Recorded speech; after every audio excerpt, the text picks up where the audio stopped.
Chapter 288, Beardy 2. When Chu Lian finally dragged her savior inside, the rain still hadn't stopped. She found that she had used up all the strength left inside her. Chu Lian leaned against the cave wall and tried to catch her breath. She gave herself a short break to recover before looking out towards the cave entrance. Judging by the color of the sky, it seemed like it was almost dusk. Chu Lian glared at the man lying next to her. There was no other choice. She could only muster up her willpower and drag her fatigued body to go out and gather firewood. The temperature in the forest dipped heavily at night. Even though they had already found shelter, they would surely freeze to death without a fire. Furthermore, their clothes were now soaked through thanks to the rain. If they wanted to keep warm, they would have to use the fire to dry their clothes first. Unfortunately, the dried leaves and branches on the forest floor had been drenched by the rain. It was going to be hard to find kindling. Chu Lian spent another lifetime of strength before she finally found some dry branches and leaves in a mountain pass. She stored them in her skirt like a basket and hurried back to the cave. The sky quickly turned dark. By the time Chu Lian reached the cave, the last trace of light had disappeared. It was so dark that she couldn't see her fingers in front of her face. Chu Lian sniffled and carefully placed the branches to one side. She started feeling around the rocks nearby. When she found the flints that she had hidden here earlier, she sighed in relief. With the flints in hand, she rubbed them together and finally managed to set the small pile of kindling on fire. A warm glow suffused the inside of the dark cave. Looking at the warm, dancing flames before her, Chu Lian could finally stop worrying. At the same time that she set her burdens down, her stomach began to gurgle. Chu Lian was surprised by the sound.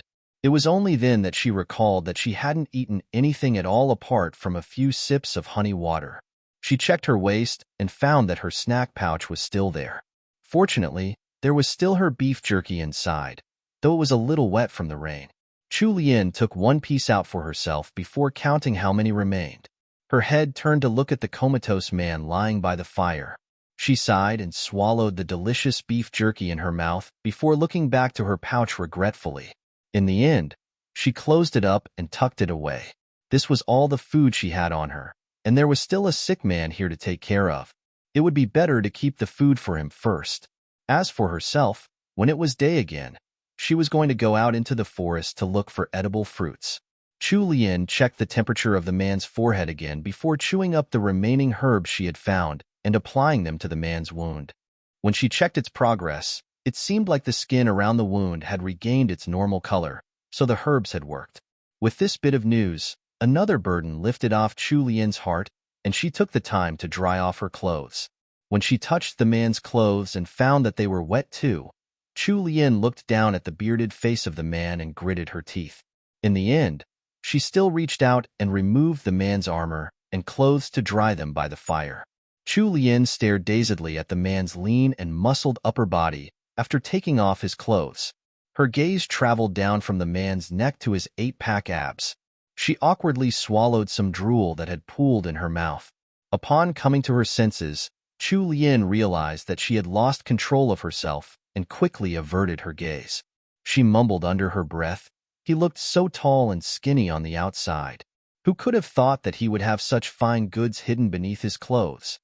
Then, she stuck her tongue out at the comatose man to hide her own embarrassment. What Chu Lian didn't know was that Changdi still retained some awareness despite his coma. He had heard every bit of her backhanded compliment towards him. Chapter 289. Spending the night together, 3. By the time her clothes were almost dried, Chu Lian had already yawned several times in succession as she waited by the fire. This whole day had just been too tiring for her. She had ridden a horse, escaped the two Huns, fallen off a cliff, stumbled around an unknown mountain forest, been pelted with icy winter rain, somehow managed to drag herself and this big, burly military officer to shelter. It hadn't been easy holding up to this point. Chu Lian had used up her entire store of energy, and she didn't even have enough food to replenish it at the end of the day. She placed her cloak on the ground next to the fire. Afraid that her savior would freeze, she had moved him closer to the fire, too.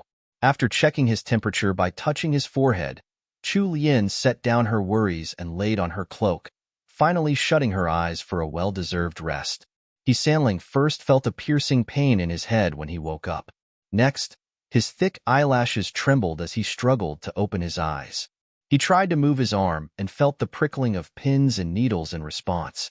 He frowned with difficulty and shifted his gaze. In the next instant, his entire body stiffened up. Chulian. Her eyelashes fanned out like butterfly wings as they rested over her closed eyelids. There was a slight pout on her face as she drew in long, shallow breaths. From the upward curve of her lips, it was clear that she was in the midst of deep slumber. One of her hands was curled over her heart, while the other was placed on his chest. Her body was curled up in the crook of his arm, and she was stuck to him like a leech. Changda's expression turned stormy, and he subconsciously reached out to push the clingy Chulian away. However, when he caught sight of that familiar woman's cloak from the corner of his eye and realized that more than half of it was draped over his body, the hand that was in the midst of reaching out to push her stopped. The memories of everything Chulian had done for him after he had gotten injured drifted up into his consciousness. The depths of Sanling's eyes turned unreadable as his gaze landed on Chulian's porcelain white face. Had things changed in this lifetime? Had this wicked woman's personality changed completely? Otherwise, why would she have spent so much effort to save him when it was such a good opportunity to get rid of him? Wasn't abandoning him to die more in line with her goals? A multitude of feelings churned together in Changda's heart. Even though he was looking at the exact same face of his tormentor from his past life, he could feel that his feelings towards this person had changed. Changda's lips pursed together. The right hand hovering in midair finally moved towards the cloak. He tugged more of the makeshift blanket over Chulian, covering up her dainty little form. The arm placed under Chulian's neck was starting to go numb, but Sanling didn't move it away. He simply raised his arm a little and moved Chulian closer to him so she could be more comfortable. For some reason, even though this was an insignificant action between a married couple, there was a trace of satisfaction in the depths of Sanling's heart. While in the midst of her deep slumber, Chulian was starting to feel a little chilly in the middle of the night, so she flipped herself around. When her arm touched something warm, her body unconsciously wriggled towards that warmth. As expected, after obtaining a source of warmth, she was able to drift back into a comfortable sleep. After an unknown amount of time, Chulian slowly regained consciousness. She realized that she was being held by a strong arm, and her nose was filled with a rather masculine smell. It was mixed with the slightly moldy scent of damp earth and the rotting leaves of the forest floor. The smell wasn't pleasant at all, but she felt strangely reassured by its presence. Chapter 290. Spending the night together. 4. Chulian wasn't a morning person. When she opened her eyes, her head was still fuzzy and she completely forgot where she was. When she looked up, a pale, sickly-looking face with fine features covered by a great beard met her eyes. Actually, this man had a pretty good-looking face. Furthermore, from his smooth, unwrinkled skin, she could tell that he was rather young. The imposing set of armor and the black tunic underneath it made him look like a strong and mighty man. His presence made all those around him feel safe. Oh, this was the beardy who had saved her. The nice guy who had helped her out of that pickle with the 2 Huns. Back then, Chulian thought that would be the end of the line for her. However, this man had pulled her into his protective embrace even in such a precarious situation, and he even fell down the cliff together with her without a care for his own life. As Chulian thought back to those moments, she was suffused with a feeling of safety. Chulian was about to burrow deeper into this warm and safe embrace, but before she could, she abruptly recalled who she was. She was a married woman, House Jingan's third young madam, Sanling's wife. Her husband was that crazy Changdi who always had strange requests for her and an eternally gloomy face. It was as if she had been doused in ice-cold water. Chulian had never been more awake in her life. Chulian yanked back her hand as if she had been burned. She felt that there still wasn't clear enough of a boundary between them, so she reached out to push the man away and keep him at arm's length. Chulian crawled up from the ground with her head lowered to hide her flushed face. Torn with herself, she said, "Excuse me, mister. Although I'm very grateful that you've saved my life, You can't use this chance to take advantage of me. Huh? He Sanlang's originally warm expression immediately turned into the stormiest one he could summon. Just now, he had been enjoying the fluttering warmth in his heart as he watched Chu Lian lie in his arms so trustingly.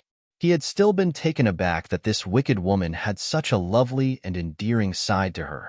However, when he thought back to how he had saved her without reservation previously, it was normal that she would fall in love with him. Furthermore, they were husband and wife, so this level of intimacy was a given. As strict as the customs of the Great Wu dynasty were, this much was still acceptable between a married couple. Completely out of his expectations, in this warm and loving moment, that wicked woman Chu Lian had actually blurted out something to kill the mood completely. He Sanlang's body went stiff from shock. He stared at her with his eyes an unfathomable black. Within those depths, a storm was brewing. He Changdi wasn't stupid. Of course, he had understood the meaning behind Chu Lian's words. This wicked woman, he had risked his life to save her, and she hadn't recognized him. Outrageous. Did she really think that he wouldn't dare to punish her? How could Chu Lian have expected this crude-looking, strong young man with a beard to turn out to be her own husband? Actually, Chu Lian really wasn't to blame here. The day of their wedding had been their first meeting. On their wedding night, He Sanlang had threatened Chu Lian and had only ever shown her his crazy side thereafter. Chu Lian was a normal person. She wasn't a masochist. After getting treated like that by her newlywed husband, even if He Changdi were to look like a deity descended onto the mortal plane, she refused to look at him any more than she had to. Coupled with He Sanlang's unwarranted enmity and how he shunned her, it was impossible for Chu Lian to believe that He Changdi would risk his own life to save her. He Changdi had earned the nickname of He Sanlang the Fairback in the capital. His looks were really fine and fair. Now that he had a beard obscuring half his face, there was just too much of a difference between his appearance back then to now. Any other person wouldn't be able to recognize him either, let alone Chu Lian. Chu Lian just hadn't spent enough time with He Sanlang, so it was understandable that she hadn't managed to recognize him. Chapter 291. Spending the night together, 5. When Chu Lian saw that the man before her was just staring at her in complete silence, she thought that she hadn't made herself clear. She pressed her dry lips together and put a little more thought into her words. Then, she said, "Mister, I have to be frank with you. I'm already married." The undercurrent of her words was that, even if he had feelings towards her, he should give them up and keep his distance. He Sanlang almost puked blood. He was so angry that he felt tendrils of pain stabbing his head. However, after hearing Chu Lian declare her marital status, he was also relieved. At least this wicked woman still remembered her place and how important her good name and reputation were. She wasn't trying to seduce other men and make a cuckold out of him. However, before He Sanlang even had the time to relax, Chu Lian's next words gave him the urge to strangle her. Chu Lian had carefully observed the man's expression before continuing to speak. She coughed gently to dispel the awkward atmosphere. "I'm very grateful that you saved me under those circumstances. Judging by the look of your armor, you must be one of the soldiers in the Liangzhou border troops? My husband's also in the same army. He might even be your superior. And with that weird temperament of his, if he finds out that you've taken advantage of me, he might even decide to cut your hands off." He Changdi sneered inwardly and added his own line at the end. If someone really dared to touch Chu Lian, he wouldn't just stop at chopping off the adulterer's hands. His gaze turned cold when it landed on Chu Lian's own soft, white hands, which were tightly clenched in her clothes. His half-lidded eyes concealed his cold expression from Chu Lian's notice. She thought that she had reminded the man before her of the stakes and huffed a little in relief. "Actually, I don't blame you at all. This cave is cold and chilly, and you were both poisoned and injured yesterday. You were having a high fever, so it's understandable that you did something like that. Since you were so kind-hearted as to save a stranger you had never met before, I'm sure your character is trustworthy. However, there aren't that many good people in the world and mouths talk. However, since we're the only ones who know about us spending the night together, as long as you don't say anything after we leave this place, then my good name will be safe. It's not easy to be a woman, and you surely have a mother or a few sisters." Surely you can sympathize with my plight? When she was done speaking, Chu Lien stared at him innocently with her pair of big, almond-shaped eyes, as if she would keep staring at him for all eternity if the man before her didn't agree. He Sanlang's expression was already dark. He was close to choking on his anger and had the urge to discipline her. However, when she looked at him with those puppy eyes, his heart couldn't help but soften. However, he did have quite a bit of anger in him still. He had risked his life to save her, but she hadn't recognized him as her husband at all. Any other man would be feeling the exact same way in his position. Sanlang was on the verge of falling into depression. He didn't want to reveal his identity immediately. He wanted to see what other outrageous words would come out of this wife of his and exactly how slow she was. When was she going to realize his true identity? A mischievous sort of anticipation bubbled up in his heart. He wondered what expression Chu Lien would have when she finally realized that strange and savage husband she was speaking of was right in front of her. Sanlang suppressed the resentment in his heart and kept the twitching of his lips under control before nodding slightly. When Chu Lien saw that he had agreed to her request, she heaved a long sigh of relief.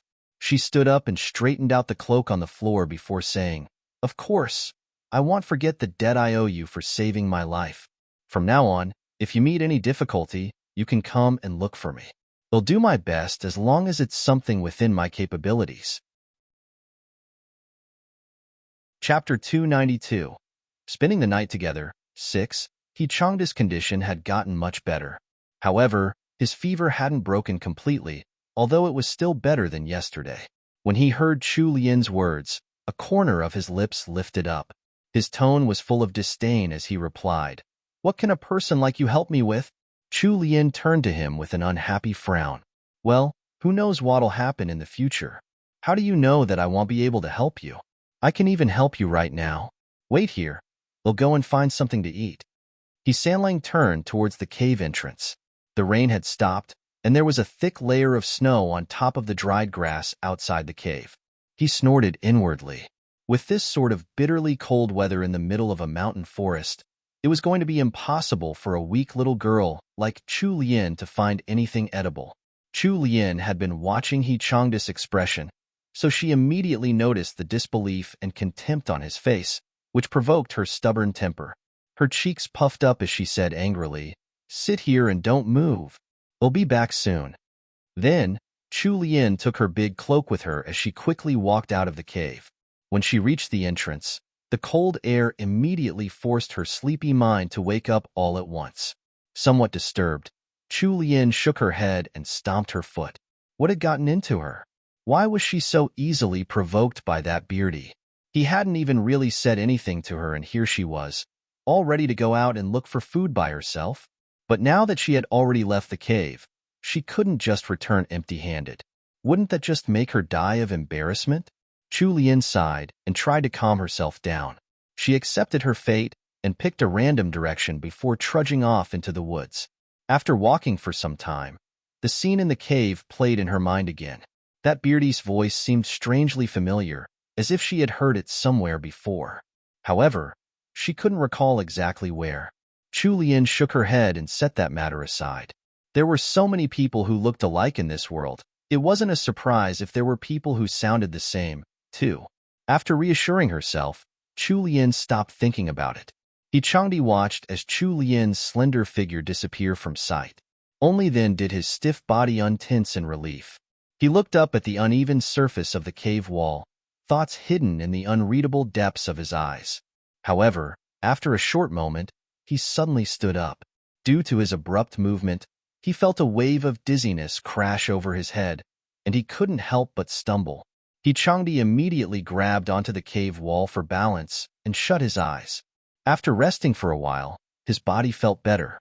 Although Sanlang's condition had improved since yesterday, he was still poisoned and feverish. The remaining toxins hadn't been cleared from his system yet, so his body was still weak. Actually, he was in very frail health right now, but when he thought of how Chu Lien had gone into the woods all by herself, he couldn't rest easy. Who knew if those crafty Tuhuns were still out there in the forest? What if Chu Lien encountered them? Even if there weren't Tuhuns around, The forest was a dangerous place in winter. He had risked his life to save Chu Lian's, so if anything happened to her now, wouldn't all his previous efforts go to waste? Sanlang's expression was as gloomy as ever. He couldn't stop thinking about everything that could go wrong, and so he used this twisted reasoning to cover up the concern he felt for Chu Lian. Changdi bore with the weakness of his body and left the cave. He quickly found a place to leave a distress signal for his subordinates to find, and then began to track Chu Lian's footprints to follow after her. Chapter 293. Don't Move 1. As Chu Lian shivered from the cold, hugging her arms to herself, she began to realize how silly her decision to rush out to look for food was. The mountain forest in the midst of winter was a desolate place. Piercing cold winds battered her body as they raced through the gaps between the trees, as if nature was trying to steal the last vestiges of warmth away from her. From time to time, the black crows perching on the branches above would caw mockingly in her general direction, sending chills down her spine. This area was close to the northern border where there was already a lack of natural resources. It was even harder to find food in the winter. Although Chu Lian knew a little about survival in the wilderness, she had never experienced a terrible environment like this before. Chu Lian looked into the bleak forest and smiled bitterly to herself. She had really stuck her foot into her mouth. If she had known it would be like this earlier, she wouldn't have tried to boast about her ability. However, since she had come out of the cave, she had to give it her best shot. If she was lucky, she might find some pine cones on the ground. As it turned out, she really wasn't all that lucky after all, especially when she was around Sanlang. Changdi had been too worried to let Chu Lian go out alone, so he had gone looking for her by following her tracks. However, before he had even found her, he first heard a familiar scream. Changdi's pupils shrunk. He sprinted towards the direction the scream had come from without care for the current state of his body. When he finally found that troublemaking woman lying helplessly on a pile of fallen leaves not too far away, Sanlang's high-strung nerves slowly relaxed again. However, when he caught sight of the pitiful expression on Chu Lian's face, like she was trying to stay strong as she struggled with a great amount of pain, a mysterious burst of anger flared up within him. He clenched his fists and took in a deep breath before he managed to get his rage under control. However, this action made his features look even more chilly. His long legs carried him over to Chu Lian's side in a few strides. In an icy voice, he asked, "What's wrong?" When Chu Lian heard the sound of footsteps behind her, she turned around in surprise. Her shock at seeing her bearded savior was so great that she nearly forgot her pain as she stuttered, "What, did you come out?" Sanlang didn't want to answer her question at all. He lowered his gaze and looked at the right leg she was holding. Chu Lian was already feeling a little guilty. When he refused to give her a reply and his expression turned even uglier, she followed his line of sight and found out what he was looking at. Chu Lian immediately pulled the hem of her skirt down and tried to give some sort of excuse. "It's nothing, just an accidental sprain." When there was still no hint of a reply from the beardy, Chu Lian couldn't hold still. She looked up and glanced at him with that one look. She was scared stiff by the hair-raising frostiness in his eyes. The hand holding her skirt hem down subconsciously loosened. Sanlang looked down on her from above. His sharp eyes noticed the flash of red on her leg that had previously been hidden by her light green skirt. Changdi's eyes narrowed, and he quickly squatted down. He pulled aside her hands and lifted up the hem.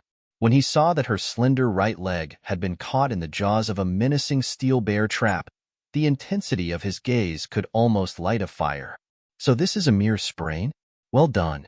Although his voice was usually magnetic and soothing, it was now coated in icicles, making Chu Lian shiver in fright.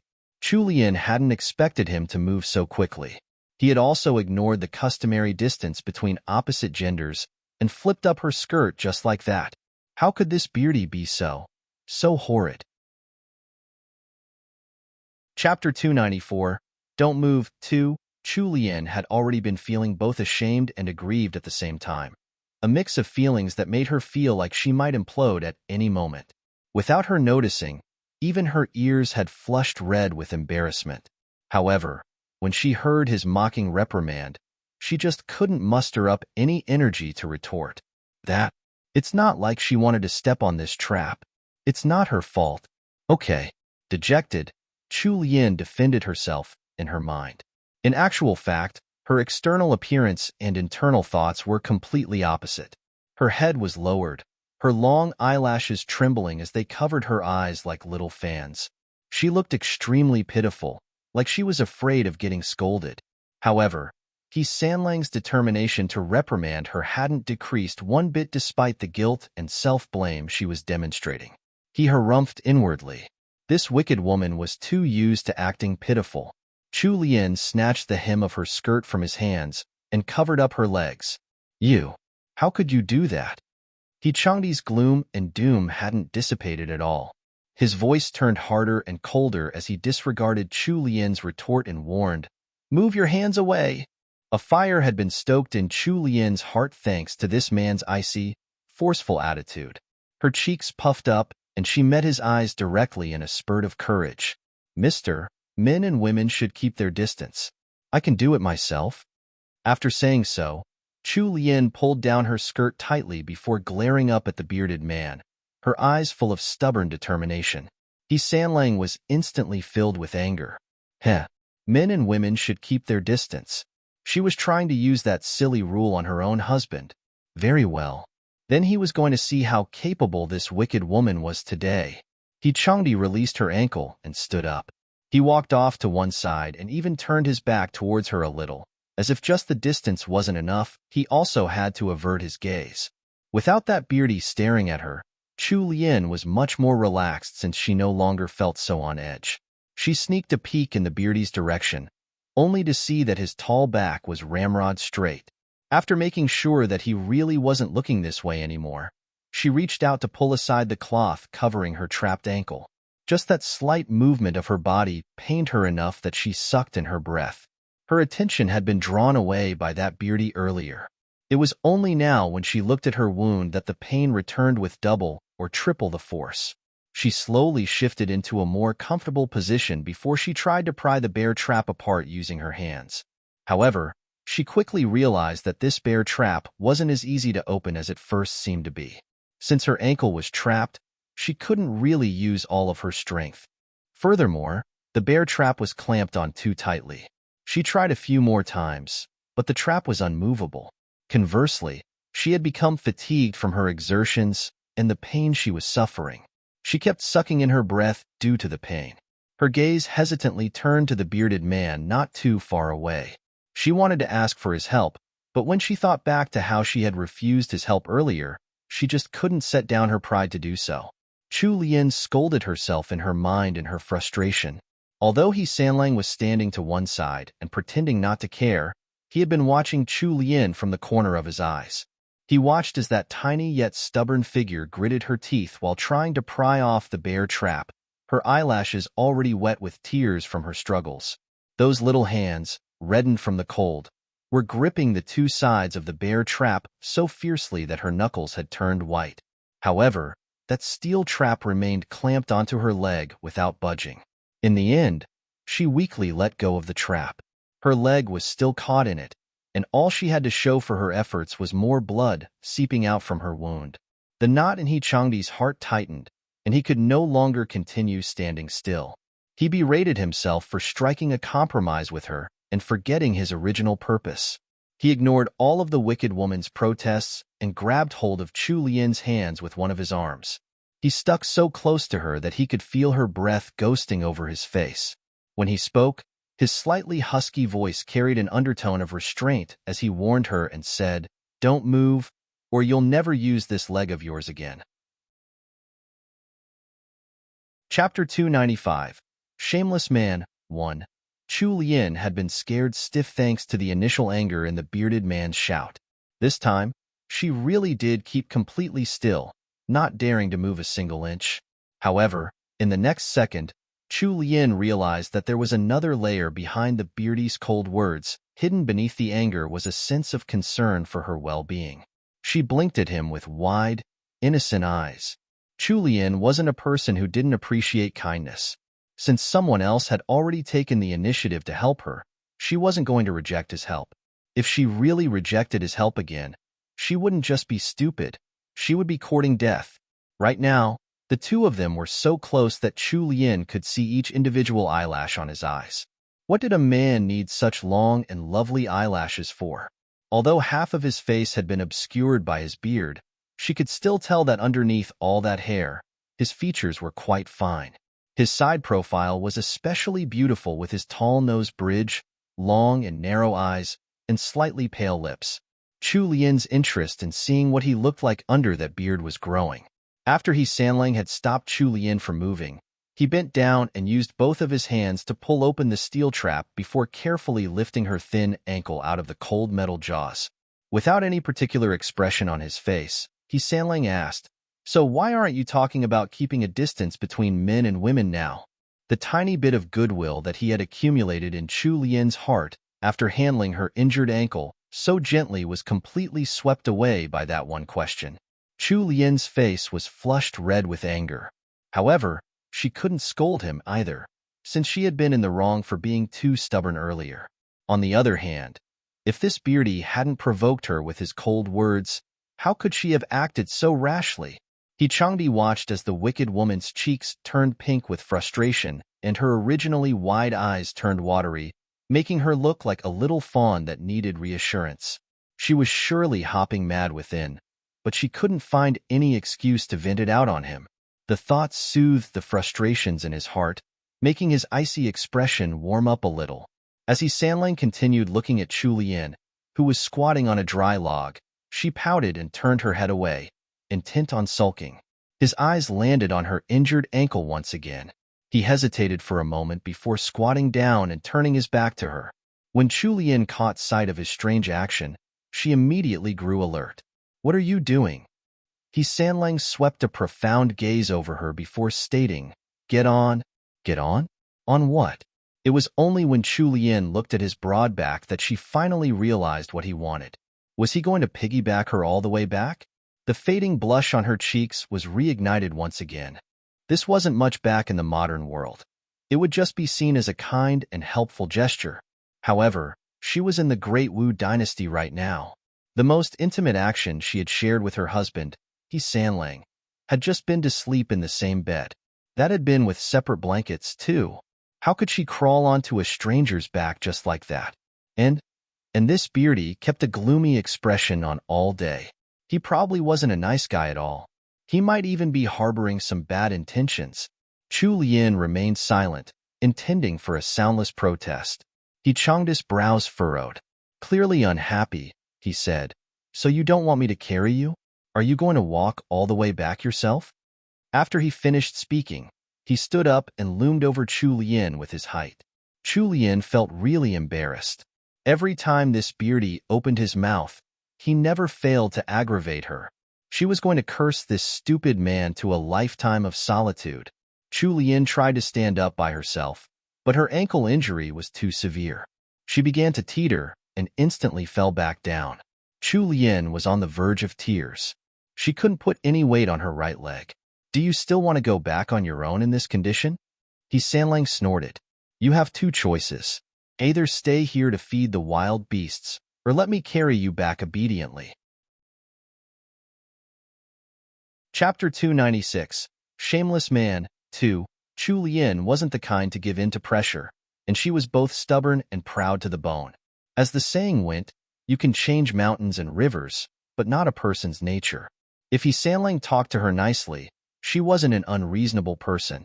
However, the more someone provoked her, the more stubborn she became. When she looked up and saw the man standing there, arms crossed like his word was the law, her temper flared up. Was there really no other way to get back to the cave than let him carry her? Be carried by this arrogant man? She refused. Chu Lien just wouldn't accept his help today. She puffed up her cheeks and said, "He'll let the wild beasts have me then." Sanlang's eyes lit up with flames when he heard her reply. If this was one of his subordinates back in camp, he would have kicked them by now. Unfortunately, the person stoking his rage was Chu Lien. He had originally intended to lessen her suffering wherever he could. However, this stupid woman was scorning his kindness and choosing to suffer instead. The depths of Changdi's eyes darkened. The words that came out of his mouth were like daggers as he laughed mockingly. You keep bringing up the distance that men and women should keep, but don't you think it's a little late? We've already spent the night together. Don't forget where you woke up this morning. Chu Lian hadn't thought that this beardy would talk so brazenly in front of her. Her anger reached its peak. Without thinking twice about it, she shouted, I thought he Sanlang was already shameless and cold enough. You're even more shameless than he is.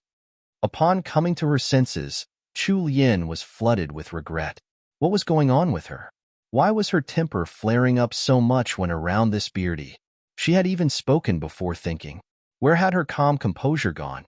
They were all alone out here in the wilderness. If he had any untoward intentions, she was going to be the losing party. Furthermore, her leg was already injured. She was like a fish on a chopping block. Buried in her upset reflection, Chu Lian didn't dare look up at the beardy's expression. Her lips parted with the desire to apologize, but in the next second, she felt herself getting picked up and thrown across broad shoulders. The movement was too sudden. By the time she could react, her body was already on his shoulders. She could feel a strain in her abdomen, and it was even more uncomfortable for her dangling head. One of his arms wrapped around the back of her knees while another hand held onto her ankles. He warned her coolly, Don't move, or it'll throw you off. Since she was being hung upside down, Chu Lian's originally fair face was now red from all the blood rushing to her head. Even her ears were all red. She hit his back with her fists in shame and frustration. You. Set me down right now. You're being inappropriate. If my husband finds out, he'll chop off your arms and legs. Chu Lian's tiny punches were like tickles to the slender, sturdy He Sanlang. He snorted. You don't have any principles, do you? Weren't you just insulting your husband for being shameless and cold? Chu Lian was left speechless by his words. She could only retort by struggling even more in his grasp. He Changdi had reached the limits of his patience. This wicked woman just liked to stir up trouble. He had thrown her onto his back in a moment of impulse. However, he was still feeling rather angry. So that was what she really thought of him, was it? Shameless? Cold? Heh. Fine. How could he compare to that warm and romantic Xiao Wujing after all? She probably didn't know that he was the very person that she just insulted. He Changdi was feeling extremely vexed thanks to Chu Lian's punches and kicks. The poison was still circulating in his body, so he wasn't feeling all too well either. Chu Lian was his wife. He could do whatever he wanted to her without impunity. As his irritation with her increased, He Sanlang gripped her legs with one arm, freeing his other hand. A loud smack resounded as his palm landed on Chu Lian's soft, plush bottom. Chapter 297, Bandage 1. This time, it wasn't just Chu Lian who was shocked silly. Even He Changdi's body stiffened a little, stunned by his own action born out of frustration. However, he quickly recovered his usual calm. She was his wife, so giving her a little smack was well within his rights. Although he had reasoned it out in his head, the back of his ears still turned red with embarrassment underneath his hair. The hand he had used to smack her bottom with dangled loosely at his sides. He Changdi made a grasping motion with his hand. It was almost like he could still feel the memory of that soft, plush feeling against his palm. He couldn't help but absent-mindedly wonder, why was that so soft? Chu Lian didn't agree. When she finally regained her senses, she was about to explode. Her previously stiff body seemed to be filled with strength now that her wits had returned. This time, she put all her energy into struggling as she shouted, You shameless man! How could you do that?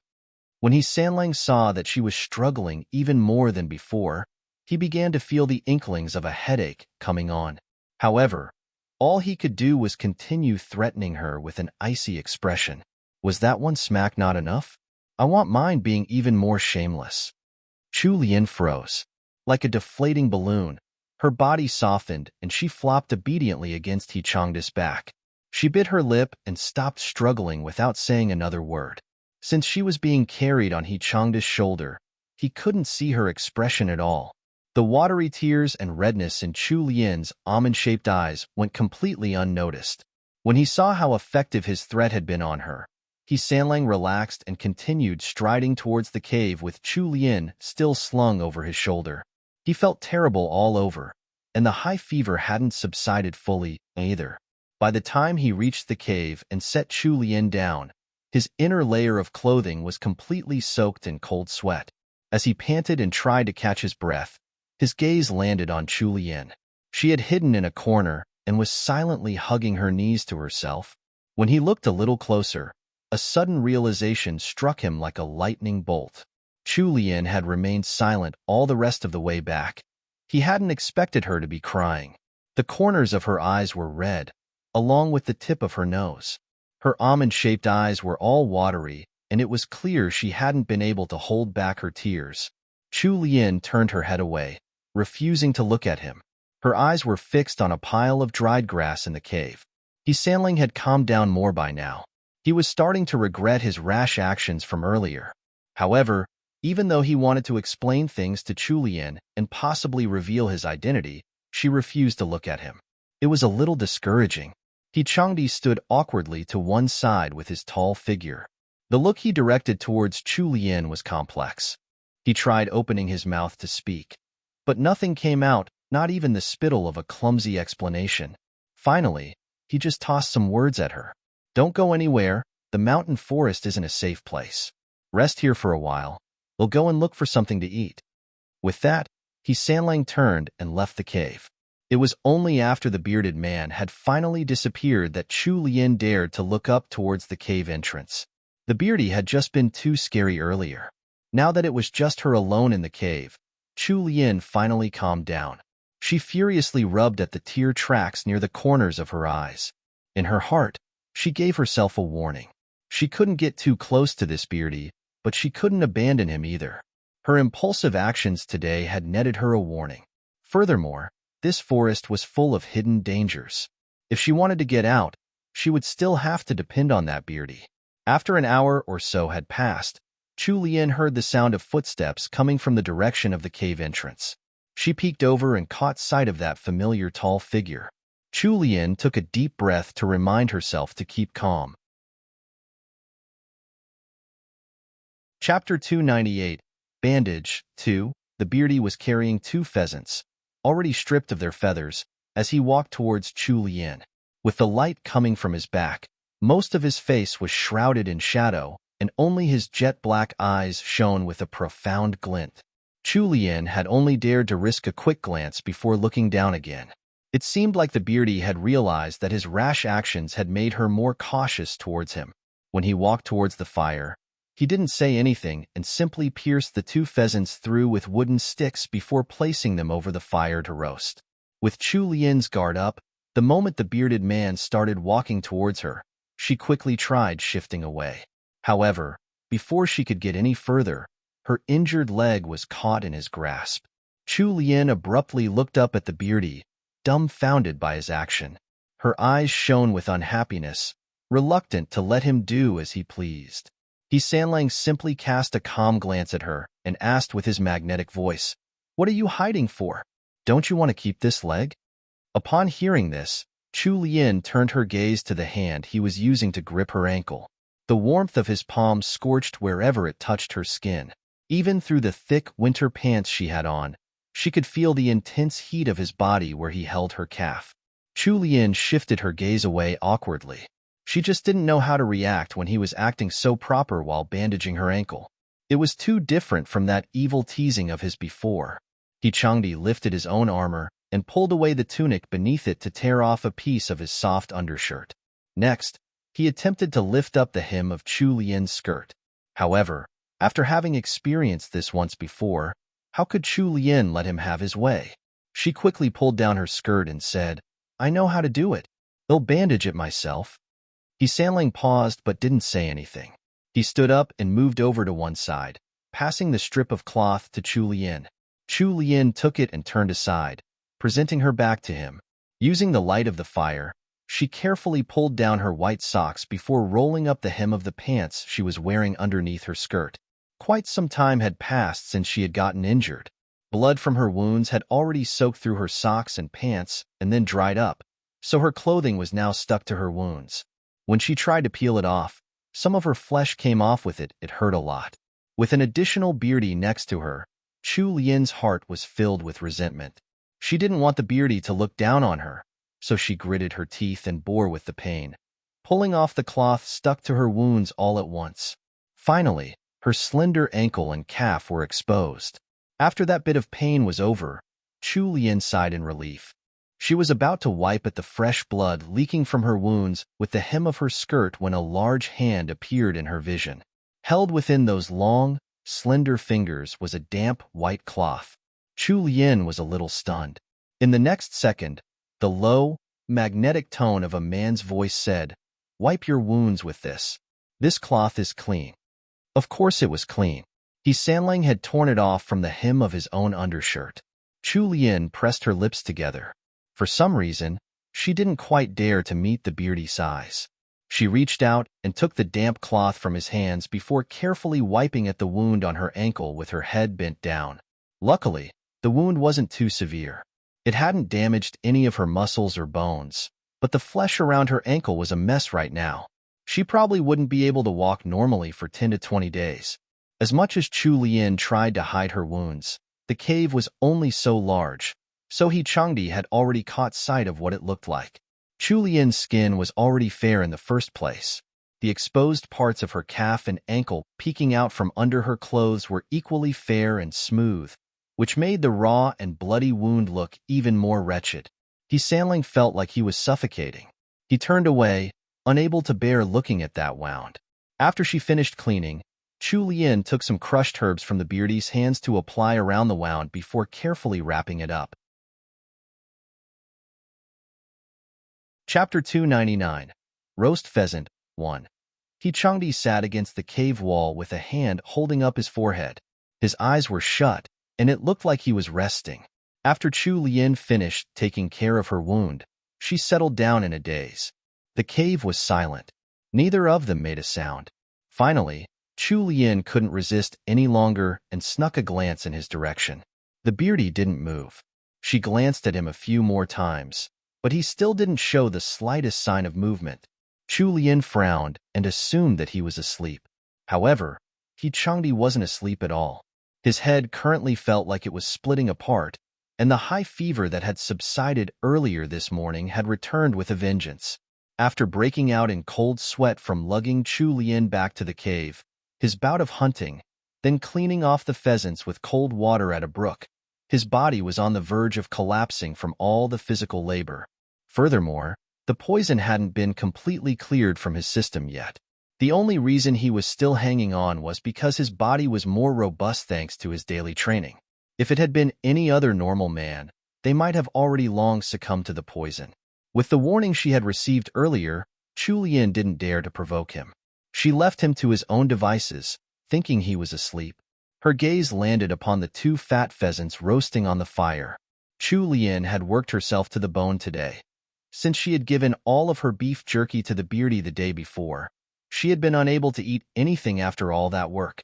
Thus, it had been almost an entire 24 hours since her last decent meal.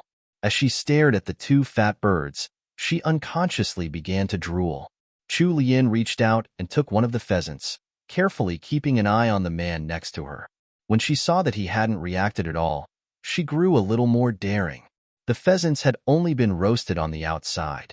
When Chu Lian sniffed at it, she realized that the side facing the fire was a little burnt since the pheasants hadn't been flipped at all.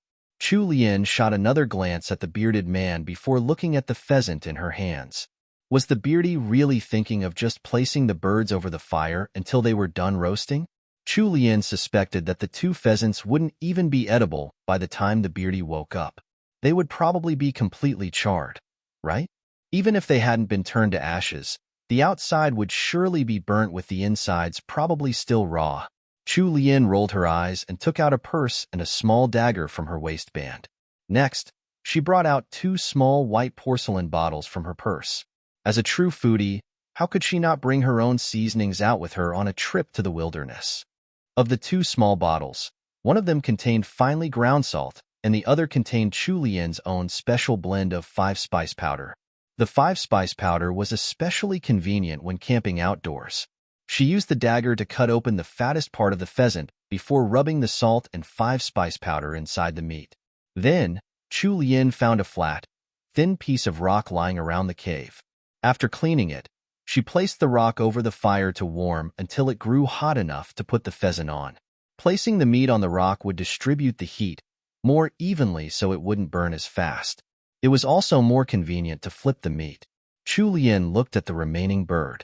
When she thought back to how the beardy had taken advantage of her, she curled her lip and decided not to bother with it. Since he wanted to roast it that way, he could eat it however he liked.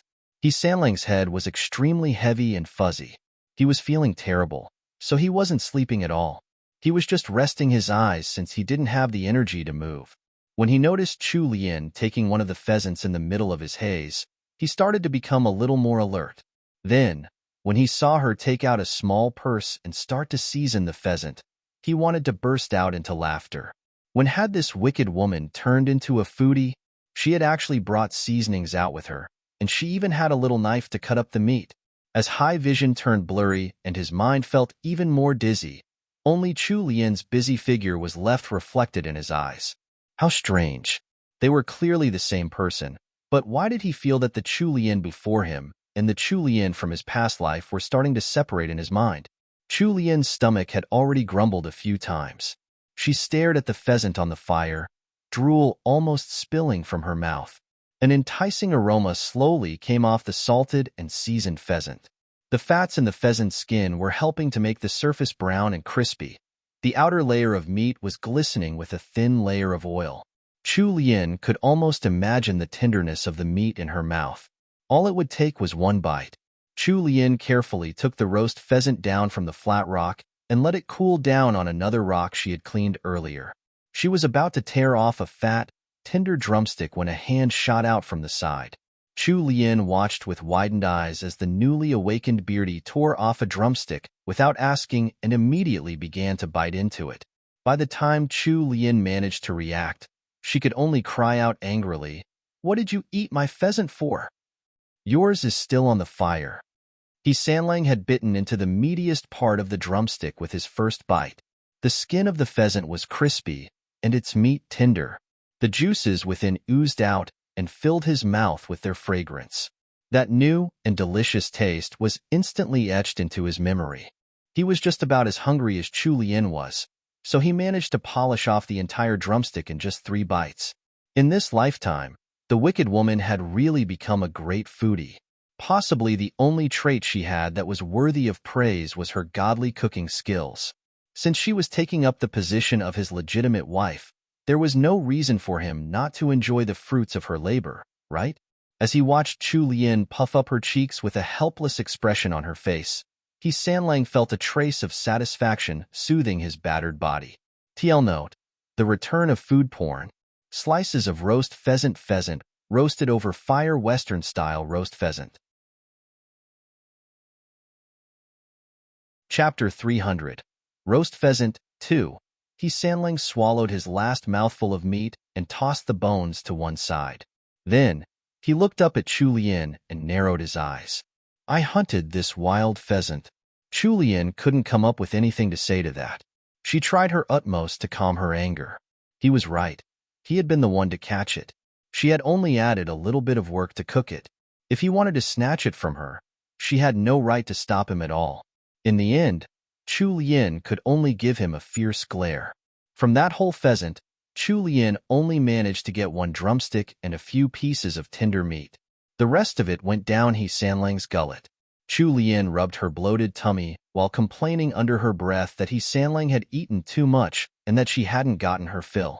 Meanwhile, Sanlang leaned against the cave wall, too lazy to even look at the two-faced woman. Chu Lian hadn't realized it yet, nor had Changdi himself. When the two of them had shared the roast pheasant, apart from the first drumstick that Sanlang had eaten, he had given the best parts of the pheasant to Chu Lian. It was only after Chu Lian had eaten enough that he had gobbled up the rest of it.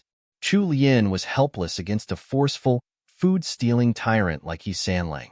When the two of them finished eating, Chu Lian turned to look at the other pheasant that had been moved off the fire. She inwardly lamented. They couldn't waste food like that. In the end, She took the remaining half-cooked pheasant and seasoned it before wrapping it up in clean dry leaves, setting it off to one side. It would be their breakfast tomorrow. When Chu Lian looked out towards the cave entrance, she noticed that the sky was slowly turning dark.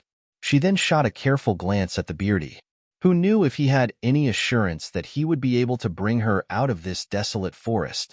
Chu Lian secretly made a decision.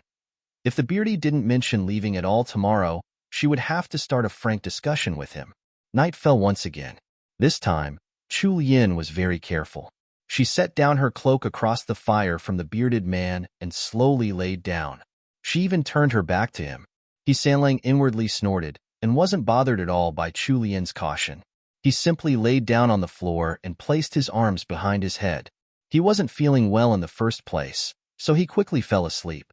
However, Chu Lian tossed and turned and was unable to join him in slumber. Even by the fire, the cold in a cave in winter was enough to make her curl up like a shrimp.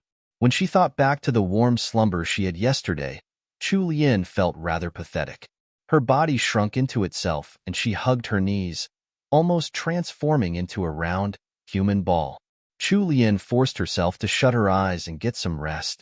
Luckily, she was successful with coercing herself to sleep.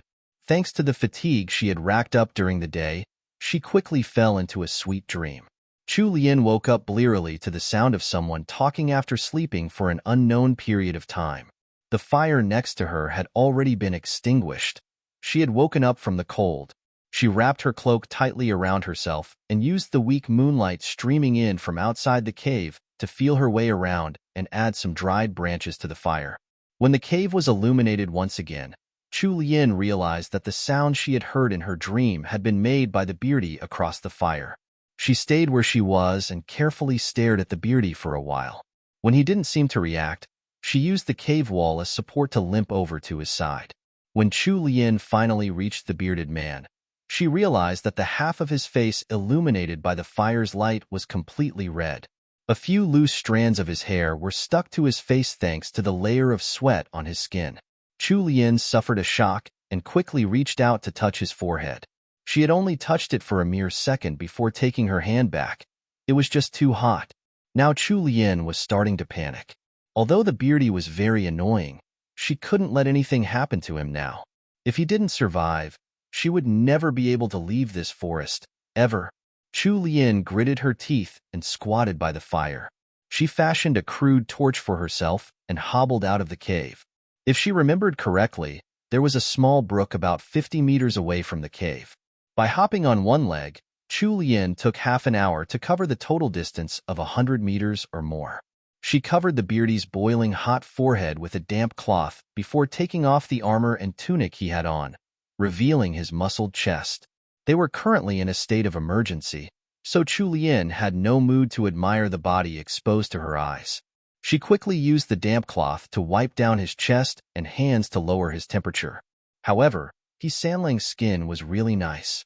Even though he was training outdoors every day in the northern border, getting whipped by the wind and tanned by the sun, he hadn't gotten that much darker. There wasn't much difference in the color of his skin compared to when he had been in the capital. If he hadn't specially kept a beard and gone out with his full set of armor, no one would believe that he was the son of a military official, let alone an officer in the army. While his chest was buff and muscled, it wasn't bronzed like those of many other men in the army. His skin was still rather fair, but not the sickly pale skin of someone who rarely saw the sun.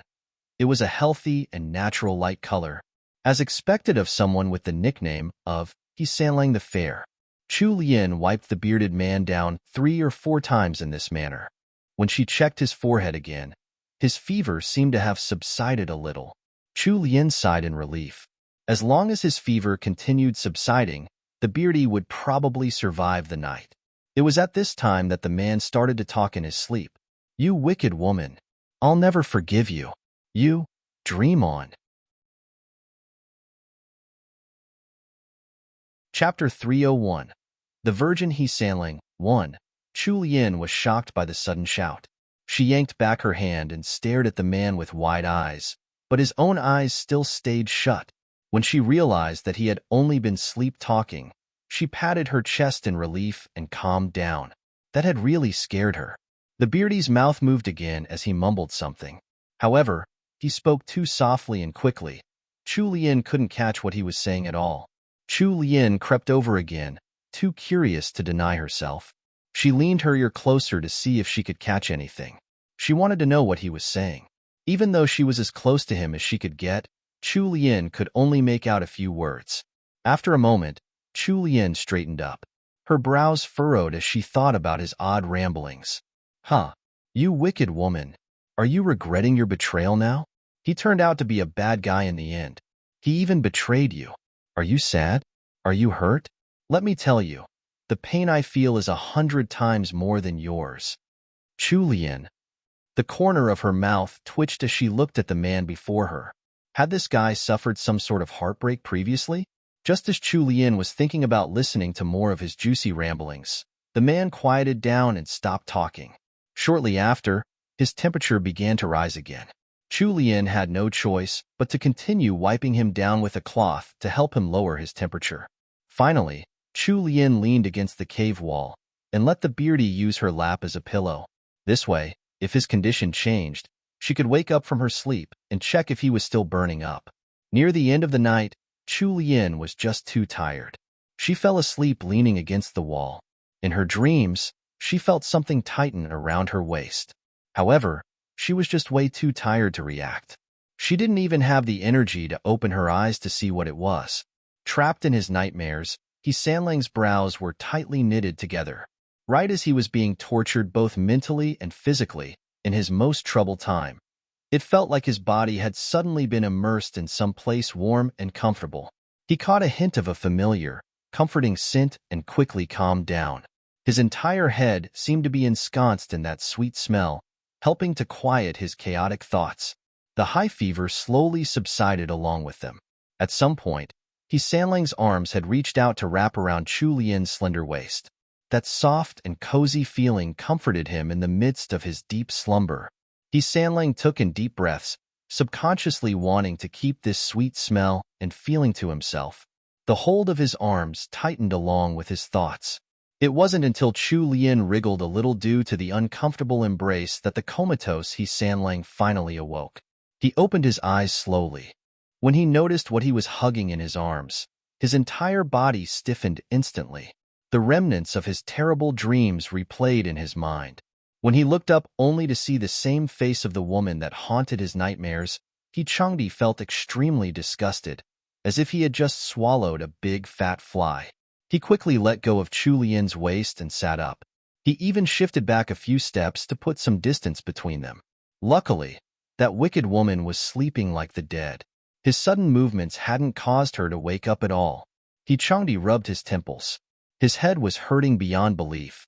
The moment he had woken up and seen Chu Lian, he had thought that his past and present lives had overlapped. However, as his mind slowly returned to consciousness, the Chu Lian in his mind slowly started to split apart and turned into two polar opposites. Changdi turned to Chu Lian with an unreadable expression. She was still in the same pose as earlier, leaning stiffly against the uneven cave wall with her legs straight. One of her limp hands was holding onto a damp cloth. The small gourd filled with water had been flipped over, leaving a small puddle of water on the ground that was slowly icing over. With his intellect, it wasn't hard for Changdi to guess at what Chu Lian had done for him. However, it also threw his heart into even more chaos. He kept his eyes fixed on the sleeping woman just a few steps away from him. In his mind, two different figures were flashing one after another. Which one was the real Chu Lian? Should he trust her again? Just as Sanlang was absorbed in his painful thoughts, his sharp ears caught the soft sound of footsteps from outside the cave. He tensed and immediately leaped up, moving over to Chu Lian's side and shaking her awake. Chu Lian was shaken awake. While she was still in a sleepy daze, she heard the beardy say with a grave expression, "Sure, someone's coming." The remaining sleepiness in her mind was instantly pushed away by her fear. Sanlang tossed aside his complicated thoughts and subconsciously placed himself in front of Chu Lian, shielding her behind him. He took out a dagger from his waistband. His deep eyes were focused on the cave's entrance like an eagle on the hunt. They didn't have time to hide now. Someone had clearly discovered their presence in the cave. He Changdi's sharp brows were locked together. He only hoped that the intruders weren't two Huns. He didn't have any weapons at hand, and his body wasn't at peak condition. Furthermore, he had a weak woman by his side to protect. He wouldn't be a match for the elite warriors of the Tuhan right now. Chu Lian's gaze was also fixed on the entrance of the cave, her eyes filled with extreme caution. She felt in one of the purses hung at her waist and took out a bottle of chili powder. If it really came down to a fight, she was going to fling this powder right in her opponent's face. Chapter 302. The Virgin He Sanlang 2. It didn't take too long for their visitors to arrive. Two strange figures appeared at the cave entrance. Now that He Sanlang could make out the faces of the newcomers, his tightly wound nerves relaxed completely. "Brother He! Captain!" Two shouts full of surprised joy jolted Chu Lian awake. He Sanlang set down the dagger in his hands and went over to welcome them. The people who had come were Lieutenant Xiao Yuhong and another good soldier under He Changdi's command, Zhao Liang. It seemed like the signal he had sent out earlier had worked. Xiao Yuhong, who was younger than He Changdi by just a year, hugged him tightly in happiness. He then pounded He Changdi on the back forcefully. "Brother He, you scared us to death. Are you okay?" When Zhao Liang and I found the signal and came looking, we bumped into a Tuan scout. "We've already settled him." Zhao Liang, standing off to one side, nodded in agreement. He Sanlang patted both of them on the shoulders. "Good work, you two." While standing behind He Sanlang, Chu Lian was completely dazed. She stared at Xiao Yuhong first, then Zhao Liang, with her big, innocent eyes. For some reason, the way they addressed the beardy seemed a little strange to her. "Brother He?" This beardy's surname was He, and he was also a captain. Surely it wasn't just a coincidence. Chu Lian finally set her gaze on her savior's tall and muscled back. His bearded face came up in her mind. She shook her head. No matter how she tried, she just couldn't reconcile He Changdi's handsome good looks to the gruff, bearded face of her savior. Chu Lian huffed in relief and reassured herself that it was only a coincidence. There were tens of thousands of men in the northern border troops. It wouldn't be weird for there to be another Captain He, right? However, despite thinking that, there was a sense of unease in her heart.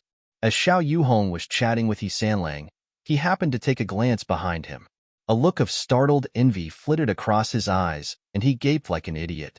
Xiao Yuhong immediately blurted out, "Brother He, is this sister-in-law?" He Sanlang hadn't expected Xiao Yuhong to blurt out a question like that.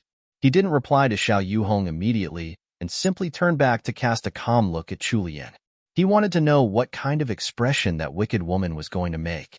Chu Lian's almond-shaped eyes widened into huge circles. Her body froze up completely as she looked at the grinning Xiao Yuhong before turning back to the beardy. "Heh, what kind of joke was that?" Chu Lian did her best to recover from her extreme stupefaction. When she didn't hear any response from the beardy after a few seconds, the heart that had just about beat out of her chest settled down again. It must be a misunderstanding after all. Perhaps this beardy had also come to pick up his wife and happened to rescue Chu Lian along the way in a bout of coincidence. That might be why she had been mistaken for his wife. That's right, that must be it. Even though Chu Lian knew just how poor that reasoning was in the depths of her heart, she would rather believe that the beardy she had spent 2 days and nights with wasn't He Changdi. Thinking back to all the silly things she had done, she just wanted to dig a hole in the ground and burrow into it, not recognizing her own husband, scolding him as if he were some other man, and even getting a little intimate with him while under the assumption that he was some other man. Chu Lian couldn't bear to continue thinking along those lines. She just hoped that the heavens would bless her with a bit of luck and help her out, just this once. He Changdi moved his gaze away from Chu Lian, a corner of his lips raising as he mocked her in his heart. Even the dense Xiao Yuhong had realized that something wasn't right between the couple. His smile faded away, and he quickly bumped He Sanlang with his shoulder. In a low voice, he asked, "Brother He, what happened? Did you make sister-in-law unhappy?" He Sanlang glared at him coldly, warning him to keep his mouth shut. Xiao Yuhong was naturally a person who didn't like silence. His eyes darted around the cave before he moved closer to He Sanlang and continued his questioning at an even lower volume. "Brother He, since you spent 2 nights outside with sister-in-law, could it be that sister-in-law is angry because you didn't give her enough goods? If that's the case, you have to explain things properly to her. We don't even have any women in camp to comfort us since the laws in our camp are more strict. When Xiao Yuhong finished speaking in a boorish tone, he sent a meaningful look in the direction of He Sanlang's third leg. The people in the camp were all men. When they gathered together to chat at night, it was hard to avoid the topic of women. In the course of time, even the virgin Xiao Yuhong had been infected by their coarse talk. Furthermore, He Changdi and Chu Lian hadn't even been married for half a year. He Changdi had also left the capital soon after marriage. Since the young couple's relationship was still new at the time of his departure, they obviously hadn't had enough quality time together. It was normal to assume they had done the horizontal dance while trapped together for the past couple days. He Changdi hadn't expected that his younger army comrade would make a joke like this right in front of him. His handsome, bearded face froze up, turning darker and darker. To Xiao Yuhong, He Changdi roared, "What nonsense are you saying?" Luckily, He Sanlang's hair hid his flushed ears. Otherwise, if the mischievous Xiao Yuhong caught sight of them, he would definitely get smug and tease him for being shy. Actually, even though He Sanlang looked calm and wise on the outside, what with his normally cool expression, he was still a virgin in both this life and the past one. If Xiao Yuhong ever found out about this fact, he would probably point at He Sanlang and laugh for 3 days straight. He had such a beautiful wife by his side, yet he hadn't touched her at all. Could he even be considered a man? His tall and vigorous brother, he couldn't possibly be impotent, right? Chapter 303. The Beardy is He Sanlang, 1. Just as the two men were bickering, the sound of footsteps came from the cave entrance. When Xiao Yuhong noticed that He Changdi's eyes were turning grave, he quickly hit his own head as if he had just remembered something. "That's right, brother He. I forgot to tell you. Your family's private soldiers came with us. That should be them arriving now." Right after he finished speaking, a group of men entered the cave. In the lead was Imo Chungue. Once Imo Chungue caught sight of He Sanlang, he ran up to his young master excitedly. He stood in front of the other private soldiers and bowed to He Changdi. "Third young master, this old servant is relieved that you're well." Perhaps due to the difference in their status, there was no trace of the haughtiness and disdain that Imo Chungue had shown in front of Chu Lian when he stood before He Changdi. These old soldiers who had followed old Count Jingen into battle were truly loyal and concerned for the male masters of the He family. Standing behind the rest, just a few meters away, Chu Lian was immersed in shock. Her almond-shaped eyes were wide open while her slightly pink lips were parted. A single sentence resonated in her mind. The Beardy is He Sanlang. How could that be? Her eyes unconsciously fixed on He Changdi. Her heart pounded quickly in her chest. She didn't know whether it was due to the flurry of emotions that had risen, or due to the tension and nervousness within her heart. The moment she remembered all the stupid things she had done in front of He Sanlang while taking him for a stranger, she really wanted to just bury herself. As her thoughts ran wildly in her mind, she couldn't hold back a glare at He Sanlang. That fellow had known all along and had actually teased her on purpose, just to watch her make a joke of herself. How utterly shameless. Chu Lian's face flushed red as her chest heaved with every breath. However, she couldn't reveal the truth in front of these people, so she could only bear with the frustration. He Changdi nodded and replied calmly, "I'm fine, but the war in Liangzhou continues. We have to return quickly." Xiao Yuhong had also turned serious. He smiled and nodded at Chu Lian before leading the men out of the cave and ordering someone to bring He Changdi a horse. It was only then that He Sanlang turned to look at Chu Lian and noticed her frustrated expression. Chu Lian knew that she was the one at fault for being face-blind and not recognizing him, so she felt too embarrassed to be the one to speak first. When she met with his cold gaze, she shifted her eyes away guiltily. He Sanlang stood ramrod straight with his hands behind his back and continued staring at her until Chu Lian could feel goosebumps rising on her skin. Finally, he walked over to her slowly. "How impressive, my wife. You didn't even manage to recognize your own husband? Then you should open your eyes a little more and take a good look. Otherwise, you might even take a stranger for your husband next time, and put a green hat on my head." After he finished saying all of this in an icy tone, he didn't wait for Chu Lian's fiery gaze to turn to him before sweeping her up into a princess carry and bringing her out of the cave. Chu Lian was extremely angry, but she couldn't quarrel with her husband in front of so many people. It would be bad for both of their reputations. Thus, the most she could do was to glare at He Sanlang while in his embrace. Of course, He Changdi could feel the grudge and killer intent in Chu Lian's eyes. He looked down coldly at Chu Lian. "If you like to look at me so much, I'll let you have your fill when we get back to Liangzhou." Chu Lian gritted her teeth and complained to herself inwardly. Who's trying to look at him? It's only that crazy He Sanlang who can say something like that without any expression on his face. When Xiao Yuhong saw that He Changdi was carrying Chu Lian out of the cave, a mischievous look lit up in his eyes. "Brother He, take good care of sister-in-law."